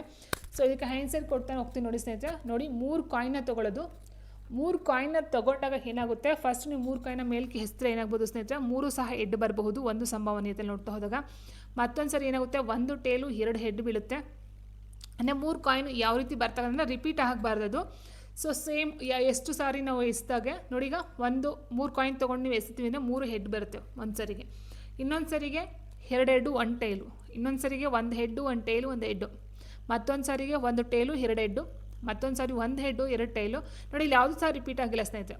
ಪ್ಯಾಟರ್ನ್ ಇಂದು ರಿಪೀಟ್ ಆಗಿಲ್ಲ ಮತ್ತು ಯಾವುದು ಸಹ ಮಿಸ್ ಆಗಿಲ್ಲ. ಸೊ ಟೋಟಲ್ ನಾವು 8 ರೀತಿಯಲ್ಲಿ ನೋಡಬಹುದಾಗಿರುತ್ತೆ. 1 2 3 4 5 6 7 8 ಈ ರೀತಿ 8 ಸರಿ ನೋಡ್ತಾ ಹೋಗ್ತೀವಿ. 3 ಕಾಯಿನ್ ಮೇಲ್ಕೆ ಎಸ್ದಾಗ ಬೀಳ್ತಕ್ಕಂಥ ಒಂದು ರೀತಿ ಸ್ನೇಹಿತರೆ. ಆಯಿತಾ? ಯಾವುದು ರಿಪೀಟ್ ಮಾಡೋಕ್ಕೆ ಹೋಗಬಾರ್ದು. ಆ್ಯಂಡ್ ನೆಕ್ಸ್ಟ್ ಒಟ್ಟು ಸಾಧ್ಯತೆಗಳು 8 ರೀತಿಲಿ ಬೀಳಬಹುದು, 8 ರೀತಿಲಿ ಬೀಳುತ್ತೆ. ಕ್ವಶನ್ ಏನಾಗಿದೆ, 2 ಹೆಡ್ ಮುಖಗಳು, ಹೆಡ್ ಅಂತಕ್ಕಂಥದ್ದು 2 ಹೆಡ್ ನೋಡಿ, 2 ಹೆಡ್ ಅಂತ ಹೇಳಿದಾಗ ನೋಡಿ, ಇಲ್ಲಿ ಇದು 2 ಹೆಡ್ಡು ಆಗುತ್ತೆ. ನೀವು ಇದನ್ನು ತೊಗೊಳ್ದೇ ಇರೋ ಪರವಾಗಿಲ್ಲ ಅಥವಾ ಇದನ್ನು ತೊಗೊಳ್ದೇ ಇರೋ ಪರವಾಗಿಲ್ಲ, ಒಟ್ಟಿನಲ್ಲಿ ಇಲ್ಲಿ 2 ಅಂತೂ ಬಿದ್ದಿದೆ. 2ಕ್ಕಿಂತ ನೀವು ಎಷ್ಟು ಸಲ ಬೆಳೆಸ್ಕೊಳ್ಳಿ, 2 ಇದೆ. ಇಲ್ಲೂ ಸಹ 2 ಸಾರಿ ಹೆಡ್ ಇದೆ. ಆಯಿತಾ? ಮತ್ತು ಇಲ್ಲೊಂದು ಸಾರಿ ಹೆಡ್ ಇದೆ. ಓಕೆ, ಇಲ್ಲೊಂದು ಸಾರಿ ಹೆಡ್ ಇದೆ. ಬಟ್ ಇಲ್ಲಿ ಕೇಳಿರೋದು ಕ್ವಶನ್ ಏನಂತ ಹೇಳಿದಾಗ 2 ಹೆಡ್ ಮುಖಗಳು. ಓಕೆ, ಇಲ್ಲಿ 3 ಹೆಡ್ ಬಂದಿದೆ ಸ್ನೇಹಿತರೆ, ಇದು ತೊಗೊಳ್ಳೋ ಹಾಗಿಲ್ಲ. 2 ಹೆಡ್ ಅಂತ ಹೇಳಿದಾಗ ಇದೊಂದು ನೋಡಿ, ಇಲ್ಲಿ 2 ಹೆಡ್ ಇದೆ, ಇಲ್ಲಿ 2 ಹೆಡ್ ಇದೆ. ಹೆಡ್ಡು 2 ಇರ್ತಕ್ಕಂಥ ಬಂದಿರ್ತಕ್ಕಂಥ ಎಷ್ಟು 3 ಸಾರಿ ಇದೆ. ಸೊ ಅನುಕೂಲಕರ ಸಾಧ್ಯತೆ 3 ಸಾರಿ ಬೀಳುತ್ತೆ. ಒಟ್ಟು ನಾವು ಎಸ್ದಾಗ 8 ಟೈಪಲ್ಲಿ ಬೀಳುತ್ತೆ. 2 ಹೆಡ್ ಮೇಲೆ ಬರುತ್ತೆ ಅಂತಕ್ಕಂಥ ಒಂದು ಇದನ್ನ ನೋಡ್ತಾ ಹೋದಾಗ 3 ಸಾರಿ ಬರುತ್ತೆ. ಸೊ ಅದನ್ನ ನಾವು ಏನು ಮಾಡ್ತೀವಿ, ಒಟ್ಟು ಏನು ಬರುತ್ತೋ ಸಾಧ್ಯತೆಗಳು ಅದನ್ನು ಕೆಳಗಡೆ ಹಾಕ್ಕೊಂಡು ಮೇಲ್ಗಡೆ ಅನುಕೂಲಕರ ಸಾಧ್ಯತೆಗಳನ್ನ ತೊಗೊಳ್ತಾ ಹೋಗ್ತೀವಿ. ಸೊ ಡಿವೈಡ್ ಮಾಡ್ಬೋದು, ಬಟ್ 3 8 ಡಿವೈಡ್ ಆಗೋದಿಲ್ಲ. ಸೊ ಆಗಿಲ್ಲಿ ಆನ್ಸರ್ 3/8 ಆಗಿರುತ್ತೆ. ನಿಮ್ಗೆ ಅದ್ರ ಬದಲಾಗಿ ಇಲ್ಲಿ 2 ಹೆಡ್ ಅನ್ನೋದು ಬದಲಾಗಿ 2 ಟೇಲ್ ಅಂತ ಕೊಟ್ಟರು ಸಹ, ಟೇಲ್ ಅಂತಕ್ಕಂಥದ್ದು ಏನಿತ್ತು, ಸೊ ಟೇಲ್ ಕೊಟ್ಟರು ಸಹ ಏನಾಗುತ್ತೆ, ಇಲ್ಲಿ 2 ಟೇಲ್ ಎಲ್ಲಿ ಬಂದಿದೆ ನೋಡಿ, ಇಲ್ಲಿದೆ. 1 2 3 ಸೇಮ್ ಬರುತ್ತೆ, ಟೇಲ್ಗೂ ಸಹ ಸೇಮ್ ಬರುತ್ತೆ. ಅಥವಾ 3 ಹೆಡ್ ಅಂತ ಕೊಟ್ಟರೆ ನೋಡಿ, 3 ಹೆಡ್ ಅಂತ ಕೊಟ್ಟರೆ 2 ಹೆಡ್ ಬದಲಾಗಿ 3 ಹೆಡ್ ಅಂತ ಕೊಟ್ಟರೆ ಇದೊಂದಿದೆ ನೋಡಿ, 8ನೇ 1 ಬರುತ್ತೆ 3 ಹೆಡ್ ಅಂತಕ್ಕಂಥದ್ದು. ಸೊ 3 ಟೇಲ್ ಅಂತ ಅಂದರೂ 8/1 ಬರುತ್ತೆ, ಯಾಕಂದರೆ ಒಂದೇ ಟೇಲು 3 ಬಂದಿರತಕ್ಕಂಥದ್ದು. ಸೊ ಈ ರೀತಿ ನಾವು ನೋಡ್ತಾ ಹೋಗ್ತೀವಿ ಸ್ನೇಹಿತರೆ. ಸಂಭವನೀಯತೆಗೆ ಸಂಬಂಧಪಟ್ಟಂತೆ ಈ ರೀತಿ ಕ್ವಶನ್ಸ್ ತುಂಬ ಸಲ ಕೇಳಿದ್ದಾರೆ. ಇದೊಂದು ನೋಟ್ ಮಾಡ್ಕೊಳ್ತೀವಿ, ಎಷ್ಟು ಚಾನ್ಸಸ್ ಆಗಬಹುದು ಬೀಳೋದಕ್ಕೆ. ಸೊ ಅಷ್ಟು ಚಾನ್ಸಸ್ನ ಒಟ್ಟಿಗೆ ತೊಗೊಳ್ಬೇಕಾಗುತ್ತೆ. ಸೊ ಅದಾದ ನಂತರ ಅವ್ರು ಕೇಳಿರ್ತಕ್ಕಂಥ ಕ್ವಶನ್ನ ನಮಗೆ ಆನ್ಸರ್ನ ಮಾಡಬೇಕಾಗುತ್ತೆ. Number of line symmetry in an equilateral triangle is ಅಂತ ಕೊಟ್ಟಿದ್ದಾರೆ. ಸಮಬಾಹು ತ್ರಿಕೋನದಲ್ಲಿ ರೇಖೀಯ ಸಮ್ಮಿತಿಯ ಸಂಖ್ಯೆ ಕೊಟ್ಟಿದ್ದಾರೆ. ಓಕೆ, ರೇಖೀಯ ಸಮ್ಮಿತಿಯ ಸಂಖ್ಯೆಗಿಂತ ಹೆಚ್ಚಾಗಿ ಸಿಮಿಟ್ರಿಯನ್ನು ನಮಗೆ ನೀಟಾಗಿ ಅರ್ಥ ಆಗ್ತಾ ಹೋಗುತ್ತೆ ಸ್ನೇಹಿತರೆ. ಸಿಮಿಟ್ರಿ ಅಂತ ಹೇಳಿದ್ರೆ ನಾವು ಫೋಲ್ಡ್ ಮಾಡಿದ್ರೆ, ಫಾರ್ ಎಕ್ಸಾಂಪಲ್ ನೋಡಿ, ಈಗ ಒಂದು ಘನ ಏನಂತ ಹೇಳ್ತೀವಿ, ಘನವನ್ನು ತಗೊಳ್ತೀವಿ ಅಂತ ಹೇಳಿದಾಗ ನೀವು ಈ ಕಡೆಯಿಂದ ಈ ಕಡೆ ಫೋಲ್ಡ್ ಮಾಡಿದ್ರೆ ಸೇಮ್ ಅದ್ರ ಮೇಲೆ ಕೂತ್ಕೋಬೇಕು. ಯಾವುದೇ ಒಂದು ಆ ಕಡೆ ಈ ಕಡೆ ಬಾಹುಗಳು ಅಥವಾ ಅಂಚು ಹೋಗಬಾರ್ದು. ಈ ಕಡೆಯಿಂದ ಈ ಕಡೆ ಮಡಚಿದ್ರು ಸೊ ಸೇಮ್ ಕರೆಕ್ಟಾಗಿ ಕೂತ್ಕೊಂಡೆ ಅದನ್ನು ನಾವು ಸಿಮಿಟ್ರಿ ಅಂತ ಕರಿತೀವಿ ಸ್ನೇಹಿತರೆ. ಆಯಿತಾ? ಈಗ ಸಮಬಾಹು ತ್ರಿಕೋನ, ಸಮಬಾಹು ಅಂತ ಹೇಳಿದಾಗ ನೋಡಿ, ಈಗ 3 ಆ್ಯಂಗಲ್ಗಳು ಸೇಮ್ ಇದೆ, ಒಂದೇ ಮೆಜರ್ಮೆಂಟಲ್ಲಿದೆ. ಇದನ್ನು ನೀವು ಫೋಲ್ಡ್ ಮಾಡಬೇಕೀಗ. ಫೋಲ್ಡ್ ಮಾಡ್ತೀರಾ ಅಂತ ಹೇಳಿದಾಗ ನೋಡಿ, ಈ ರೀತಿ ಒಂದು ಫೋಲ್ಡ್ ಮಾಡ್ಬೋದು ನೀವು. ಕರೆಕ್ಟಾಗಿ ಅರ್ಧಕ್ಕೆ ಇದು ಮಾಡಿದಾಗ ನೋಡಿ, ಈ ಕಡೆದನ್ನ ಈ ಕಡೆಗೆ ಫೋಲ್ಡ್ ಮಾಡ್ಬೋದು, ಈ ಕಡೆಯಿಂದ ಈ ಕಡೆಗೆ ಒಂದು ಫೋಲ್ಡ್ ಮಾಡ್ತೀರಾ. ಸೊ ಫೋಲ್ಡ್ ಮಾಡಿದಾಗ ಏನಾಗುತ್ತೆ, ಅದು ಈ ರೀತಿ ಬರುತ್ತೆ ಸ್ನೇಹಿತರೆ. ಫೋಲ್ಡ್ ಮಾಡಿದಾಗ ಮತ್ತೆ ಇನ್ನೊಂದು ಸರಿ ತೊಗೊಂಡು ನೀವು ಈ ಕಡೆಯಿಂದ ಈ ಕಡೆ ಫೋಲ್ಡ್ ಮಾಡ್ತೀರಾ. ಈ ರೀತಿ ಅಂದರೆ ಈ ರೀತಿ ಫೋಲ್ಡ್ ಮಾಡ್ತಕ್ಕಂಥದ್ದು. ಈ ಕಡೆಯಿಂದ ಈ ಕಡೆ ಈ ತುದಿ ಇದ್ರ ಮೇಲೆ ಕೂತ್ಕೊಳ್ಳುತ್ತೆ. ಮತ್ತೊಂದು ಸಾರಿ ಈ ರೀತಿ ಫೋಲ್ಡ್ ಮಾಡ್ತೀರಾ, ಈ ತುದಿ ಇದ್ರ ಮೇಲೆ ಕೂತ್ಕೊಳುತ್ತೆ. ಸೊ ಮಡಿಸಿದಾಗ ಅಲ್ಲಿ ಯಾವುದೇ ಒಂದು ಬೇರೆ ಇದು ಕಾಣಬಾರ್ದು, ಕರೆಕ್ಟಾಗಿ ಅದ್ರ ಮೇಲೆ ಅದು ನೀಟಾಗಿ ಶೇಪ್ ತೊಗೊಳ್ಬೇಕು. ಸೊ ಅದನ್ನು ನಾವು ಸಿಮಿಟ್ರಿ ಅಂತ ಕರಿತೀವಿ. ಸೊ ಟೋಟಲ್ ಈಗ ಏನಾಗುತ್ತೆ, ಈ ಕಡೆಯಿಂದ ಈ ಕಡೆಗೆ ಮಡಿಸಿದಾಗ ಒಂದು ಸಾರಿ, ಆ್ಯಂಡ್ ನೆಕ್ಸ್ಟ್ ಈ ಕಡೆಯಿಂದ ಈ ಕಡೆಗೆ ಮಡಿಸಿದಾಗ ಒಂದು ಸಾರಿ, ಆ್ಯಂಡ್ ನೆಕ್ಸ್ಟ್ ಇದಕ್ಕೆ ನಾವು ತೊಗೊಳ್ತಾ ಹೋದಾಗ ನೋಡಿ, ಇಲ್ಲಿಂದ ಈ ಕಡೆಗೊಂದಾ, ಈ ಕಡೆಯಿಂದ ನೋಡಿ, ಇಲ್ಲಿಂದ ಇಲ್ಲಿಗೊಂದು, ಇಲ್ಲಿಂದ ಇಲ್ಲಿಗೊಂದು, ಆ್ಯಂಡ್ ಇಲ್ಲಿಂದ ಇಲ್ಲಿಗೊಂದು. ಸೊ 3 ಸಾರಿ ನಾವು ಒಂದು ಇದನ್ನ ರೇಖೆಯನ್ನು ಕೂಡಿಸ್ಬೋದು. ಸೊ ಹಾಗಾಗಿ ಆನ್ಸರ್ ಆಪ್ಷನ್ 4 3 ಬಾರಿ ಅಂತಕ್ಕಂಥದ್ದು ಆಗಿರುತ್ತೆ ಸ್ನೇಹಿತರೆ. ಸೇಮ್ ಎಕ್ಸಾಕ್ಟ್ ನೋಡಿ, ಇದನ್ನು ಅಷ್ಟೇ. ಇಲ್ಲಿ ಅಂತ ಮಧ್ಯ ಕಟ್ ಮಾಡಿದ್ರೆ ಅಥವಾ ಮಡಚಿದ್ರೆ ನೀವು ಫೋಲ್ಡ್ ಮಾಡಿದ್ರೆ ಸ್ನೇಹಿತರೆ, ಇದು ಬಂದು ಕರೆಕ್ಟಾಗಿ ಈ ಒಂದು ಶೇಪ್ನೇ ತೊಗೊಳ್ಬೇಕು. ಸೊ ಅದನ್ನು ನಾವು ಸಿಮಿಟ್ರಿ ಅಂತ ಕರಿತಾ ಹೋಗ್ತೀವಿ. The sum of 3 numbers in arithmetic progressions is 30 and the greatest number is 13.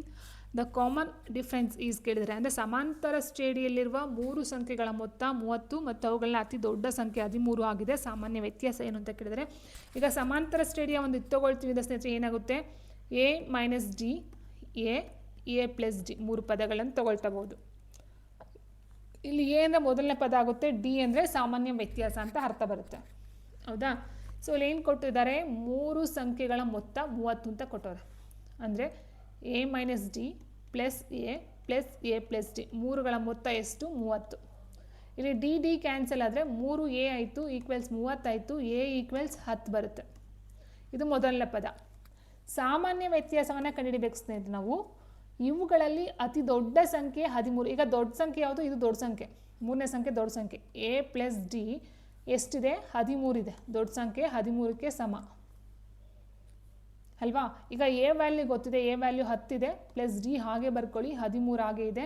D value ನಾವು ಕಂಡುಹಿಡಿಬೋದು, 3ರಲ್ಲಿ 10 ಹೋದರೆ 3 ಬಂತು.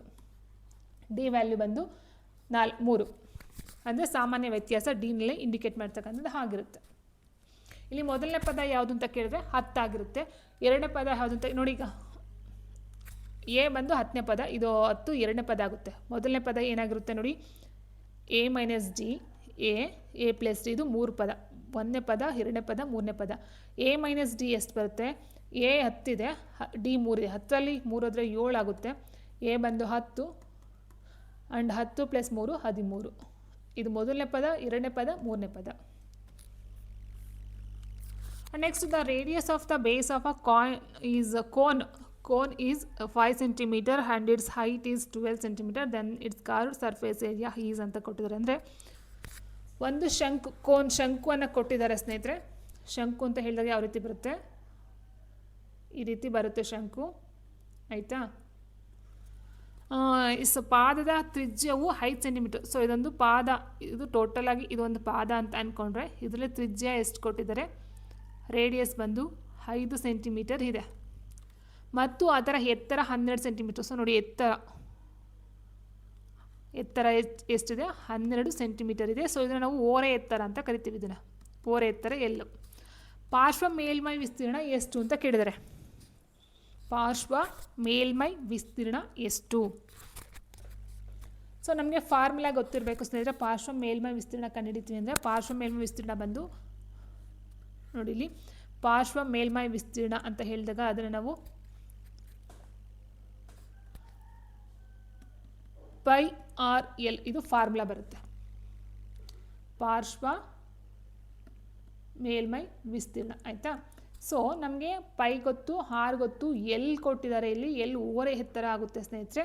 ಸೊ ಎಚ್ ಗೊತ್ತು, ಆರ್ ಗೊತ್ತು, ಬಟ್ ಎಲ್ ಗೊತ್ತಿಲ್ಲ. ಎಲ್ ಕಂಡುಹಿಡಿಬೇಕಂದ್ರೆ ನೀವು ಪೈಥಾಗೋರಸ್ ಥಿಯರಮ್ ಅಪ್ಲೈ ಮಾಡಬೇಕಾಗುತ್ತೆ. ಯಾವುದು ಅಂದರೆ, ಇದು 90 ಡಿಗ್ರಿ ಇರುತ್ತೆ ಅಂತ ಹೇಳಿದಾಗ ಇದು ಎ ಓ ಬಿ ಇದೆ ಅಂತ ಹೇಳಿದ್ರೆ ನೀವು ಇದನ್ನು ಕಂಡುಹಿಡಿಬೋದು ಸ್ನೇಹಿತರೆ. ಇದು 90 ಡಿಗ್ರಿ ಇರುತ್ತೆ, ಇದು ವ್ಯಾಲ್ಯೂ ಗೊತ್ತು, ಇದು ವ್ಯಾಲ್ಯೂ ಗೊತ್ತು ಅಂದರೆ ಇದನ್ನು ಕಂಡುಹಿಡ್ಕೋಬೋದು. ಯಾವ ರೀತಿ ನೋಡಿ, ಪೈಥಾಗೋರಸ್ ಪ್ರಮೇಯ ಅಪ್ಲೈ ಮಾಡ್ತೀವಿ ಅಂದರೆ A B whole square is equal to A O square plus O B square ಆಗುತ್ತೆ.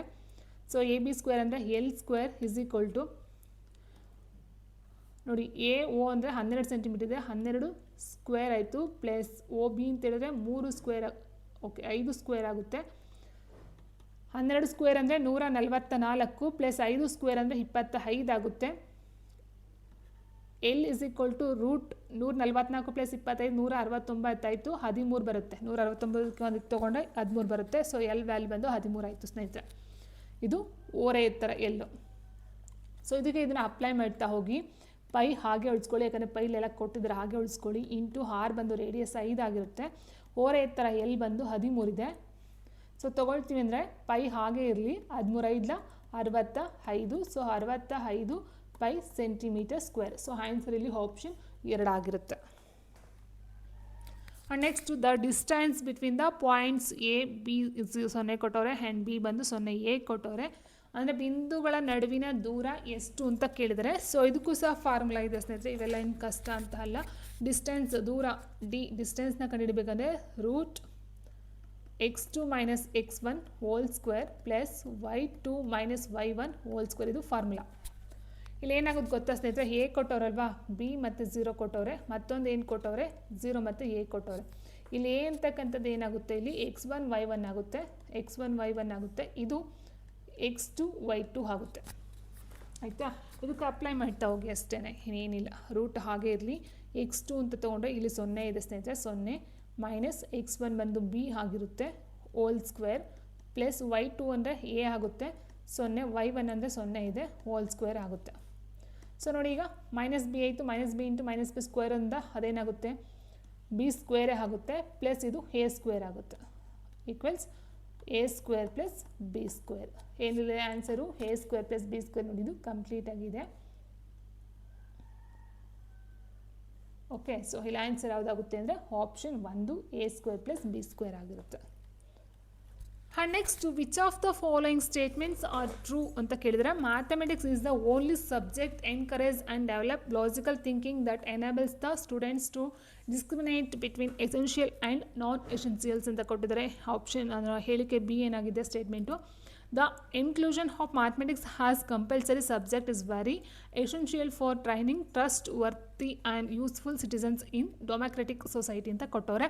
ಸೊ ಇಲ್ಲಿ ಕೊಟ್ಟಿರ್ತಕ್ಕಂಥ ಸ್ಟೇಟ್ಮೆಂಟ್ಸಲ್ಲಿ ಯಾವ್ದು ಸರಿ ಯಾವ್ದು ತಪ್ಪು, ಎರಡು ಸರಿ ಎರಡು ತಪ್ಪು, ಸೊ ಈ ಸುಳ್ಳು ಈ ರೀತಿ ಕೊಡ್ತಾ ಹೋಗಿದ್ದಾರೆ. ಓಕೆ, ಸೊ ಕನ್ನಡ ನೋಡ್ತಾ ಹೋದರೆ, ಗಣಿತವು ತಾರ್ಕಿಕ ಚಿಂತನೆಯನ್ನು ಪ್ರೋತ್ಸಾಹಿಸುವ ಮತ್ತು ಬೆಳೆಸುವ ಏಕೈಕ ವಿಷಯವಾಗಿದ್ದು ಇದು ವಿದ್ಯಾರ್ಥಿಗಳಿಗೆ ಅಗತ್ಯವಾದ ಮತ್ತು ಅನಗತ್ಯವಾದ ವಿಷಯಗಳ ನಡುವಿನ ವ್ಯತ್ಯಾಸವನ್ನು ಗುರುತಿಸಲು ಅನುವು ಮಾಡಿಕೊಡುತ್ತದೆ. ಫಸ್ಟ್ ಹೇಳಿಕೆ.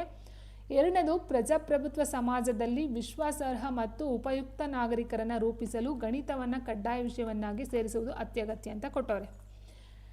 ಸೊ ಇಲ್ಲಿ ಹೇಳಿಕೆಗಳಲ್ಲಿ ಒಂದು ಸರಿ ಒಂದು ತಪ್ಪು, ಒಂದು ಸರಿ ಒಂದು ತಪ್ಪು, ಒಂದು ತಪ್ಪು ಎರಡು ಸರಿ, ಸೊ ಈ ರೀತಿಲ್ಲ. ಓಕೆ, ನೋಡ್ತಾ ಹೋಗೋಣ.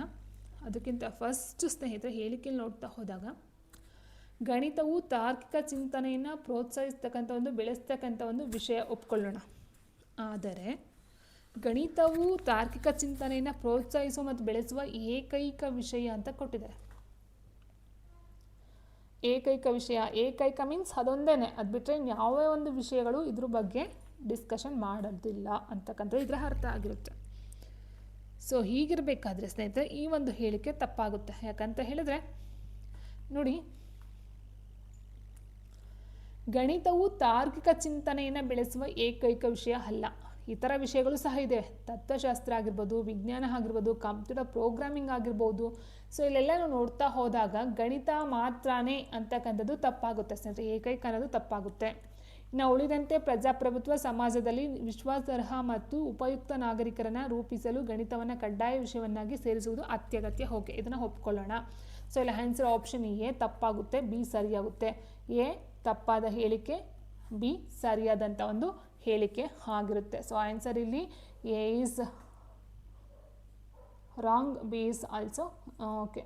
Answer option 2 A is incorrect and B is correct statement. And next ನೋಡ್ತಾ ಹೋದರೆ, a teacher instructed students to find the product of 18 and 12 on his own. He did it in the following ways. ಒಂದು ಕೊಟ್ಟಿದ್ದಾರೆ, ಅಂದರೆ ಒಂದು ಮಗುಗೆ ಕೊಟ್ಟಿದ್ದಾರೆ ಸ್ನೇಹಿತರೆ. ಮಗು ಯಾವ್ಯಾವ ರೀತಿ ಬೇಕಾದದನ್ನು ಚಿಂತನೆ ಮಾಡಬಹುದಾಗಿರುತ್ತೆ. ಓಕೆ, ಶಿಕ್ಷಕರೊಬ್ಬರು ವಿದ್ಯಾರ್ಥಿಯೊಬ್ಬನಿಗೆ 18 ಮತ್ತು 12ರ ಗುಣಲಬ್ಧವನ್ನು ಸ್ವತಃ ಕಂಡುಹಿಡಿಯಲು ಸೂಚಿಸ್ತಕ್ಕಂಥದ್ದಾಗಿರುತ್ತೆ. ಆತನು ಇದನ್ನು ಈ ಕೆಳಗಿನ ವಿಧಾನಗಳಲ್ಲಿ ಮಾಡ್ತಾ ಹೋಗ್ತಾನೆ. ಅದರ ಒಂದು ವೇನಲ್ಲಿ ಮಾಡಲ್ಲ, ಹಲವಾರು ವಿಧಾನಗಳ ರೀತಿಯಲ್ಲಿ ಅವನದೇ ಆದಂಥ ಓನ್ ಕ್ರಿಯೇಟಿವ್ ಥಿಂಕಿಂಗಲ್ಲಿ ಮಾಡ್ತಾ ಹೋಗ್ತಾನೆ ಸ್ನೇಹಿತರೆ. ಸೊ ಇಲ್ಲಿ ಏನು ಕಂಡು ಬರುತ್ತೆ, ಆಲೋಚನಾ ಪ್ರಕ್ರಿಯೆಯು ವಿಮರ್ಶಾತ್ಮಕ ಚಿಂತನೆ ಕ್ರಿಟಿಕಲ್ ಥಿಂಕಿಂಗ್ ಕೊಟ್ಟಿದ್ದಾರೆ, ತಾರ್ಕಿಕ ಚಿಂತನೆ ಲಾಜಿಕಲ್ ಥಿಂಕಿಂಗ್ ಕೊಟ್ಟಿದ್ದಾರೆ, ಆಗಮನೀಯ ಚಿಂತನೆ ಇಂಡಕ್ಟಿವ್ ಥಿಂಕಿಂಗ್, ಆ್ಯಂಡ್ ನಿಗಮನ ಅಂತ ಹೇಳಿದಾಗ ಡಿಡಕ್ಟಿವ್ ಥಿಂಕಿಂಗ್ ಅಂತ ಕೊಟ್ಟಿದ್ದಾರೆ. ಸೊ ಇಲ್ಲಿ ಆನ್ಸರ್ ಏನಾಗುತ್ತೆ ಸ್ನೇಹಿತರೆ, ಆನ್ಸರ್ ಆಪ್ಷನ್ 2 ತಾರ್ಕಿಕ ಚಿಂತನೆ ಲಾಜಿಕಲ್ ಥಿಂಕಿಂಗ್ ಆಗುತ್ತೆ. ಯಾಕಂದರೆ ವಿಮರ್ಶೆ ಅಂತ ಹೇಳಿದಾಗ ಯಾಕೆ ಏನು ಎತ್ತ ಬರಬಹುದು, ತಾರ್ಕಿಕ ಅಂದರೆ ಇಲ್ಲಿ ಇದು ಯಾಕೆ ಬರಲ್ಲ, ಅಥವಾ ಈ ರೀತಿ ಮಾಡಬಹುದು, ಅಥವಾ ಈ ರೀತಿ ಮಾಡಬಹುದಾ, ಇನ್ನೊಂದು ರೀತಿಲಿ ಮಾಡಬಹುದಾ, ಇನ್ನು ಲಾಜಿಕಲ್ ಅಂತ ಹೇಳ್ತೀವಿ. ಆಲ್ಮೋಸ್ಟ್ ಮ್ಯಾಥ್ಸ್ ಲಾಜಿಕಲಲ್ಲೇ ಬರ್ತಕ್ಕಂಥದ್ದು ಆಗಿರುತ್ತೆ.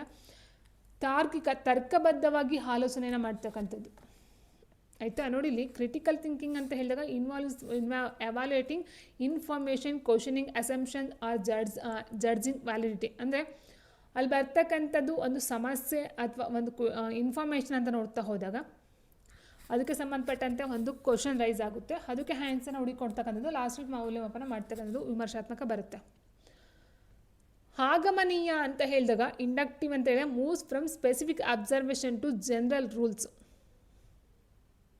The student did not invent a new rule. ಇಲ್ಲಿ ಏನಾಗುತ್ತೆ, ಸ್ಟೂಡೆಂಟು ಹೊಸದಾಗಿ ಕಂಡಿಡ್ತಕ್ಕಂಥದ್ದಲ್ಲ. ಸೊ ಈಗ ಆಲ್ರೆಡಿ ಇರ್ತಕ್ಕಂಥದ್ದನ್ನ ಬೇರೆ ಒಂದು ವಿಧಾನದಿಂದ ತಿಳ್ಕೊಳ್ತಕ್ಕಂಥದ್ದು ಆಗಿರುತ್ತೆ. ಇನ್ನು ಡಿಡಕ್ಟಿವ್ ಥಿಂಕಿಂಗ್ ಅಂದರೆ moves from a general promise to a specific conclusion. ಅಂದರೆ ಕೆಲವೊಂದಷ್ಟು ಎಕ್ಸಾಂಪಲ್ಸ್ಗಳನ್ನ ತಗೊಂಡು ಸ್ಪೆಸಿಫಿಕ್ ಕನ್ಕ್ಲೂಷನ್ಗೆ ಬರ್ತಕ್ಕಂಥದ್ದು, ಅದು ಡಿಡಕ್ಟಿವ್ ಅಂತ ಹೇಳ್ತಾ ಹೋಗ್ತೀವಿ. ಸೊ ಹೀಗಿರಬೇಕಾದ್ರೆ ಇಲ್ಲಿ ಲಾಜಿಕಲ್ ಅಂತ ಹೇಳ್ತಾ ಹೋದಾಗ ಆ ಒಂದು ವ್ಯಕ್ತಿ ಯಾವ ಒಂದು ವೇನಲ್ಲೆಲ್ಲ ನೋಡಬಹುದು ಅಷ್ಟು ವೇನಲ್ಲಿ ವಿದ್ಯಾರ್ಥಿ ಅಂತಕ್ಕಂಥನು ಅದನ್ನ ಒಂದು ಆಲೋಚನೆಯನ್ನು ಮಾಡ್ತಕ್ಕಂಥದ್ದು, ತಾರ್ಕಿಕವಾಗಿ ಚಿಂತನೆ ಮಾಡ್ತಕ್ಕಂಥದ್ದಾಗಿರ್ಬೋದು, ಕ್ಲಾಸ್ ಅಥವಾ ಒಂದು ಪ್ರಾಬ್ಲಮ್ಸ್ನ ಸಾಲ್ವ್ ಮಾಡ್ತಕ್ಕಂಥದ್ದಾಗಿರ್ಬೋದು. ಸೊ ತಾರ್ಕಿಕ ಚಿಂತನೆಯಲ್ಲಿ ಬರ್ತಕ್ಕಂಥದ್ದು. Next, in education the stages of developing systematic mathematical theory is ಅಂತ ಕೊಟ್ಟಿದ್ದಾರೆ. Content method evaluation, starting basic concepts, axiom formulation, introductions to new concepts, derivations ಕೊಟ್ಟಿದ್ದಾರೆ. ಏಮ್, ಆಬ್ಜೆಕ್ಟಿವ್, ಟೀಚಿಂಗ್, ಲರ್ನಿಂಗ್ ಕೊಟ್ಟವ್ರೆ. Content, teaching, learning, solving examples. ಅಂದರೆ ಶಿಕ್ಷಣದಲ್ಲಿ ವ್ಯವಸ್ಥಿತ ಗಣಿತ ಸಿದ್ಧಾಂತವನ್ನು ಅಭಿವೃದ್ಧಿಪಡಿಸುವ ಹಂತಗಳನ್ನು ಕೇಳಿದ್ದಾರೆ ಇಲ್ಲಿ. Developing systematic mathematical theory. ವಿಷಯ, ವಿಧಾನ, ಮೌಲ್ಯಮಾಪನ, ಮೂಲ ಪರಿಕಲ್ಪನೆಗಳನ್ನು ಹೇಳುವುದು, ಮೂಲ ತತ್ವವನ್ನು ಸೂತ್ರೀಕರಿಸುವುದು, ಹೊಸ ಪರಿಕಲ್ಪನೆಗಳ ಪರಿಚಯ, ಉತ್ಪತ್ತಿ. ಸೊ ನೋಡಿ, ಇಲ್ಲಿ ಗಣಿತ ಅಂತಕ್ಕಂಥದ್ದೇ ಮೀರೇ ಬರುತ್ತೆ ಸ್ನೇಹಿತರೆ, ಬೇರೆ ವಿಷಯಗಳನ್ನ ತೊಗೊಂಡಾಗಲೂ ಬೇರೆ ಬರ್ತಾ ಹೋಗುತ್ತೆ. ಇಲ್ಲಿ ಆನ್ಸರ್ ಆಪ್ಷನ್ 2 ಮೂಲ ಪರಿಕಲ್ಪನೆಗಳನ್ನು ಹೇಳ್ತಕ್ಕಂಥದ್ದು, ಮೂಲ ತತ್ವವನ್ನು ಸೂತ್ರೀಕರಿಸ್ತಕ್ಕಂಥದ್ದು, ಹೊಸ ಪರಿಕಲ್ಪನೆಗಳ ಪರಿಚಯ ಮಾಡಿಕೊಡ್ತಕ್ಕಂಥದ್ದು, ಲಾಸ್ಟಲ್ಲಿ ಈ ಒಂದು ಡಿರೈವೇಷನ್ಸ್ನ ಕೊಡ್ತಕ್ಕಂಥದ್ದು ಆಗಿರುತ್ತೆ. And next, the role of a teacher in order to help the students with difficulties in remembering the geometrical terms and their meaning ಕೊಟ್ಟಿದ್ದಾರೆ. ಜಾಮಿತಿಯ ಪದಗಳು ಮತ್ತು ಅವುಗಳ ಅರ್ಥವನ್ನು ನೆನಪಿಟ್ಟುಕೊಳ್ಳುವಲ್ಲಿ ತೊಂದರೆ ಇರುವ ವಿದ್ಯಾರ್ಥಿಗಳಿಗೆ ಸಹಾಯ ಮಾಡುವಲ್ಲಿ ಶಿಕ್ಷಕರ ಪಾತ್ರ ಯಾವ ರೀತಿ ಇರಬೇಕು ಅಂತಕ್ಕಂಥದ್ದು. ಜಾಮಿತಿಯ ಪದಗಳ ವ್ಯಾಖ್ಯಾನದ ಕುರಿತು ವಿದ್ಯಾರ್ಥಿಗಳನ್ನ ಪರೀಕ್ಷಿಸ್ತಕ್ಕಂಥದ್ದು, ಗುಂಪು ಚರ್ಚೆಗಳನ್ನು ಪ್ರೋತ್ಸಾಹಿಸ್ತಕ್ಕಂಥದ್ದು, ಎಲ್ಲ ಪದಗಳು ಮತ್ತು ವ್ಯಾಖ್ಯಾನಗಳ ಕಂಠಪಟದ ಮೇಲೆ ಒತ್ತು ನೀಡಿ ಅಡ್ಡ ಪದ ಒಗಟುಗಳು, ಜಿಗ್ಸಾ ಒಗಟುಗಳನ್ನು ಸಿದ್ಧಪಡಿಸುವಂತಹ ಅನೇಕ ಚಟುವಟಿಕೆಗಳನ್ನು ಬಳಸ್ತಕ್ಕಂಥದ್ದು ಆಗಿರುತ್ತೆ.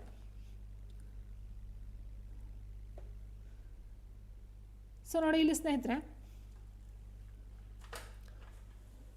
ಜಾಮಿತಿಯ ಪದಗಳು ಮತ್ತು ಅವುಗಳ ಅರ್ಥವನ್ನು ನೆನಪಲ್ಲಿ ಇಟ್ಕೊಳ್ಬೇಕು ಅಂದರೆ ಮೇಯ್ನ್ ಆಗಿ ಇಲ್ಲಿ ಎಲ್ಲ ಪದಗಳ ವ್ಯಾಖ್ಯಾನ ಮತ್ತು ಕಂಠಪಾಠ ಮೇಯ್ನಾಗಿ ಬರೋದೇ ಇಲ್ಲ. ಆಪ್ಷನ್ 3 ಬರೋದೇ ಇಲ್ಲ. ಜಾಮಿತಿಯ ಪದಗಳ ವ್ಯಾಖ್ಯಾನದ ಕುರಿತು ವಿದ್ಯಾರ್ಥಿಗಳನ್ನ ಪರೀಕ್ಷಿಸಿ ಅಂತ ಕೊಟ್ಟಿದ್ದಾರೆ. ಸೊ ಇಲ್ಲಿ ಆಲ್ರೆಡಿ ತೊಂದರೆ ಇರುವ ವಿದ್ಯಾರ್ಥಿಗಳಿಗೆ ಶಿಕ್ಷಕರ ಪಾತ್ರ ಅಂತ ಕೇಳೋದ್ರಿಂದ ಇಲ್ಲಿ ಪರೀಕ್ಷೆ ಮತ್ತೆ ಬರೋದೇ ಇಲ್ಲ. ಆಯಿತಾ? ಅಡ್ಡ ಪದ ಒಗಟುಗಳು, ಜಿಗ್ಸಾ ಒಗಟುಗಳನ್ನು ಸಿದ್ಧಪಡಿಸುವಂತಹ ಅನೇಕ ಚಟುವಟಿಕೆಗಳನ್ನು ಬಳಸ್ಕೊಳ್ತಕ್ಕಂಥದ್ದು ಇಲ್ಲಿ ಸರಿಯಾದಂಥ ಒಂದು ಉತ್ತರ ಆಗಿರುತ್ತೆ. ಆಪ್ಷನ್ 4 ಆಗಿರುತ್ತೆ ಸ್ನೇಹಿತರೆ. Use lot of activities like preparing crossword puzzles, jigsaw ಪಜಲ್ಸ್ಗಳು. And next, the main aim of conducting mathematics olympiad is to ಅಂತ ಕೊಟ್ಟಿದ್ದಾರೆ. ಗಣಿತ ಒಲಿಂಪಿಯಾಡ್ ನಡೆಸುವ ಮುಖ್ಯ ಉದ್ದೇಶ ಏನಾಗಿರುತ್ತೆ? ವಿದ್ಯಾರ್ಥಿಗಳ ಸಾಮರ್ಥ್ಯಕ್ಕೆ ಅನುಗುಣವಾಗಿ ಶ್ರೇಣಿಯನ್ನು ನೀಡ್ತಕ್ಕಂಥದ್ದು. ಸೊ ನೀವು ಯಾವುದೇ ತೊಗೊಳ್ಬಹುದು, ಅದು ಒಲಿಂಪಿಯಾಡ್ ಆಗಿರ್ಬೋದು, ಎಕ್ಸಾಮ್ಸ್ಗಳಾಗಿರ್ಬೋದು, ನೀವೇನೇ ಮಾಡೋದು ಸಹ ಅಲ್ಲಿ ಓನ್ಲಿ ಶ್ರೇಣಿ ಕೊಡ್ತಕ್ಕಂಥದ್ದು ಅಲ್ಲಿ ಉದ್ದೇಶ ಆಗೋದಿಲ್ಲ. ವೃತ್ತಿಪರ ಪರೀಕ್ಷೆಯಲ್ಲಿ ವಿದ್ಯಾರ್ಥಿಗಳು ಹೆಚ್ಚಿನ ಅಂಕಗಳನ್ನು ಗಳಿಸಲು ಸಹಾಯವನ್ನು ಮಾಡ್ತಕ್ಕಂಥದ್ದು ಆಗಿರುತ್ತಾ.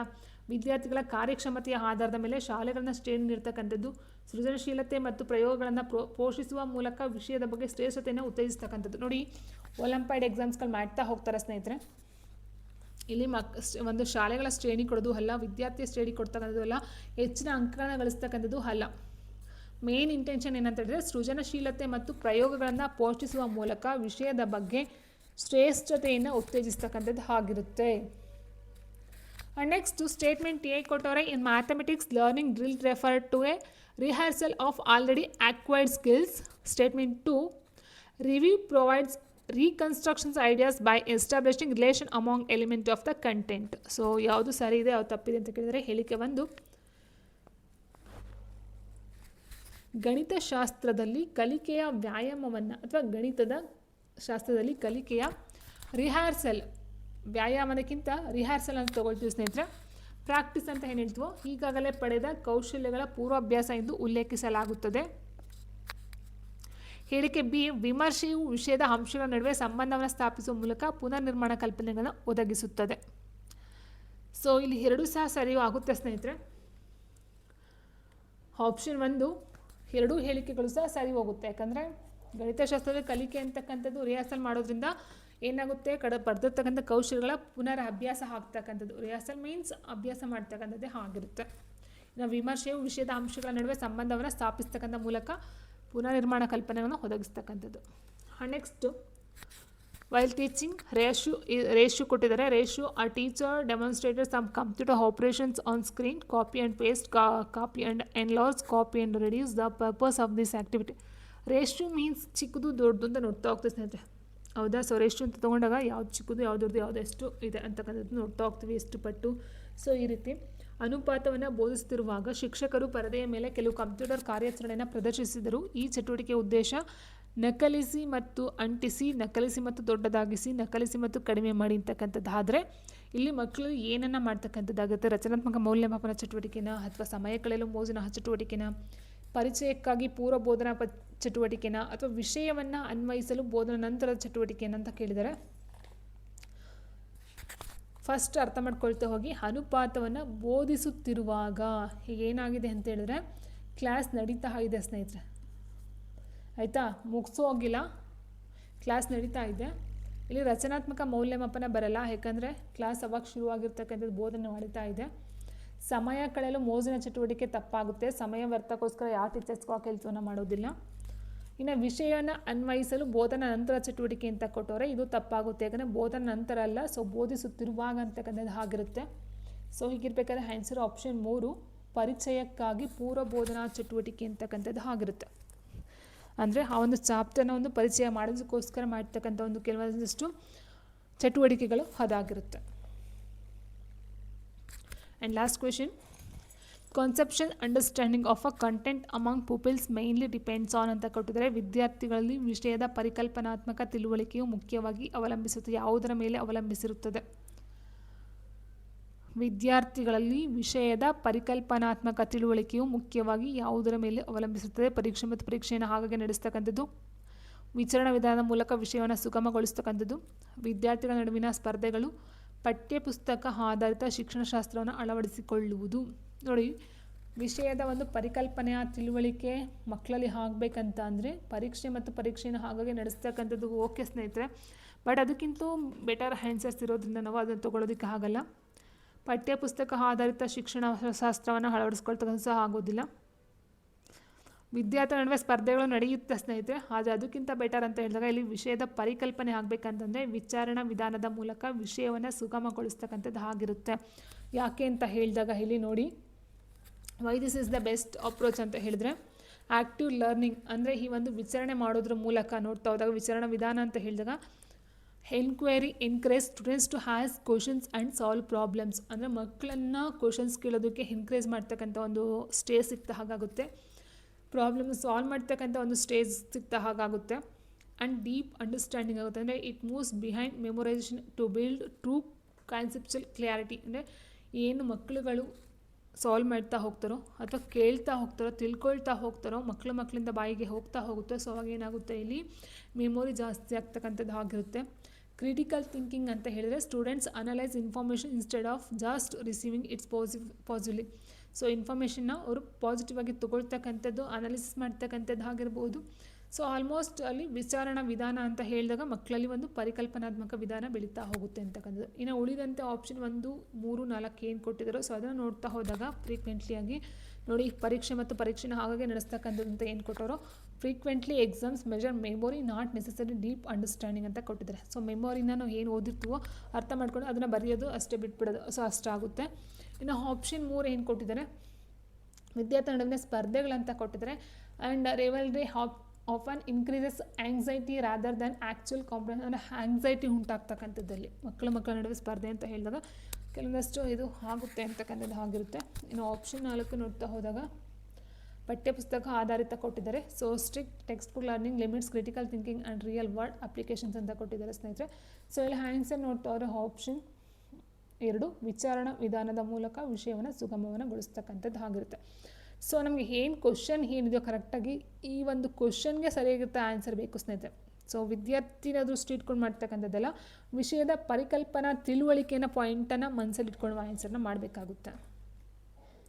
ಓಕೆ ಸ್ನೇಹಿತರೆ, ಸೊ ಇಷ್ಟು ಬಂದು ಮ್ಯಾಥ್ಸ್ಗೆ ಸಂಬಂಧಪಟ್ಟಂಥ ಕ್ವಶನ್ಸ್ಗಳು 33 ಕ್ವಶನ್ಸ್ ಆಗಿತ್ತು. ಸೊ ಇದರಲ್ಲಿ ಮ್ಯಾಥ್ಸ್ಗೆ ಸಂಬಂಧಪಟ್ಟಂತೆ ಕ್ವಶನ್ಸ್ಗಳಿದ್ದಾವೆ, ಸಮ್ಗಳಿದ್ದಾವೆ, ಅದರ ಜೊತೆಗೆ ಈ ಒಂದು ಬೋಧನಾ ವಿಧಾನಕ್ಕೂ ಸಹ ಸಂಬಂಧಪಟ್ಟಂಥ ಕ್ವಶನ್ಸ್ಗಳನ್ನ ಇಲ್ಲಿ ರೈಸ್ ಮಾಡಿದ್ದಾರೆ ಸ್ನೇಹಿತರೆ. ಸೊ ಇಲ್ಲಿಂದ ಅಂತ ಹೇಳಿದರೆ 26ರಿಂದ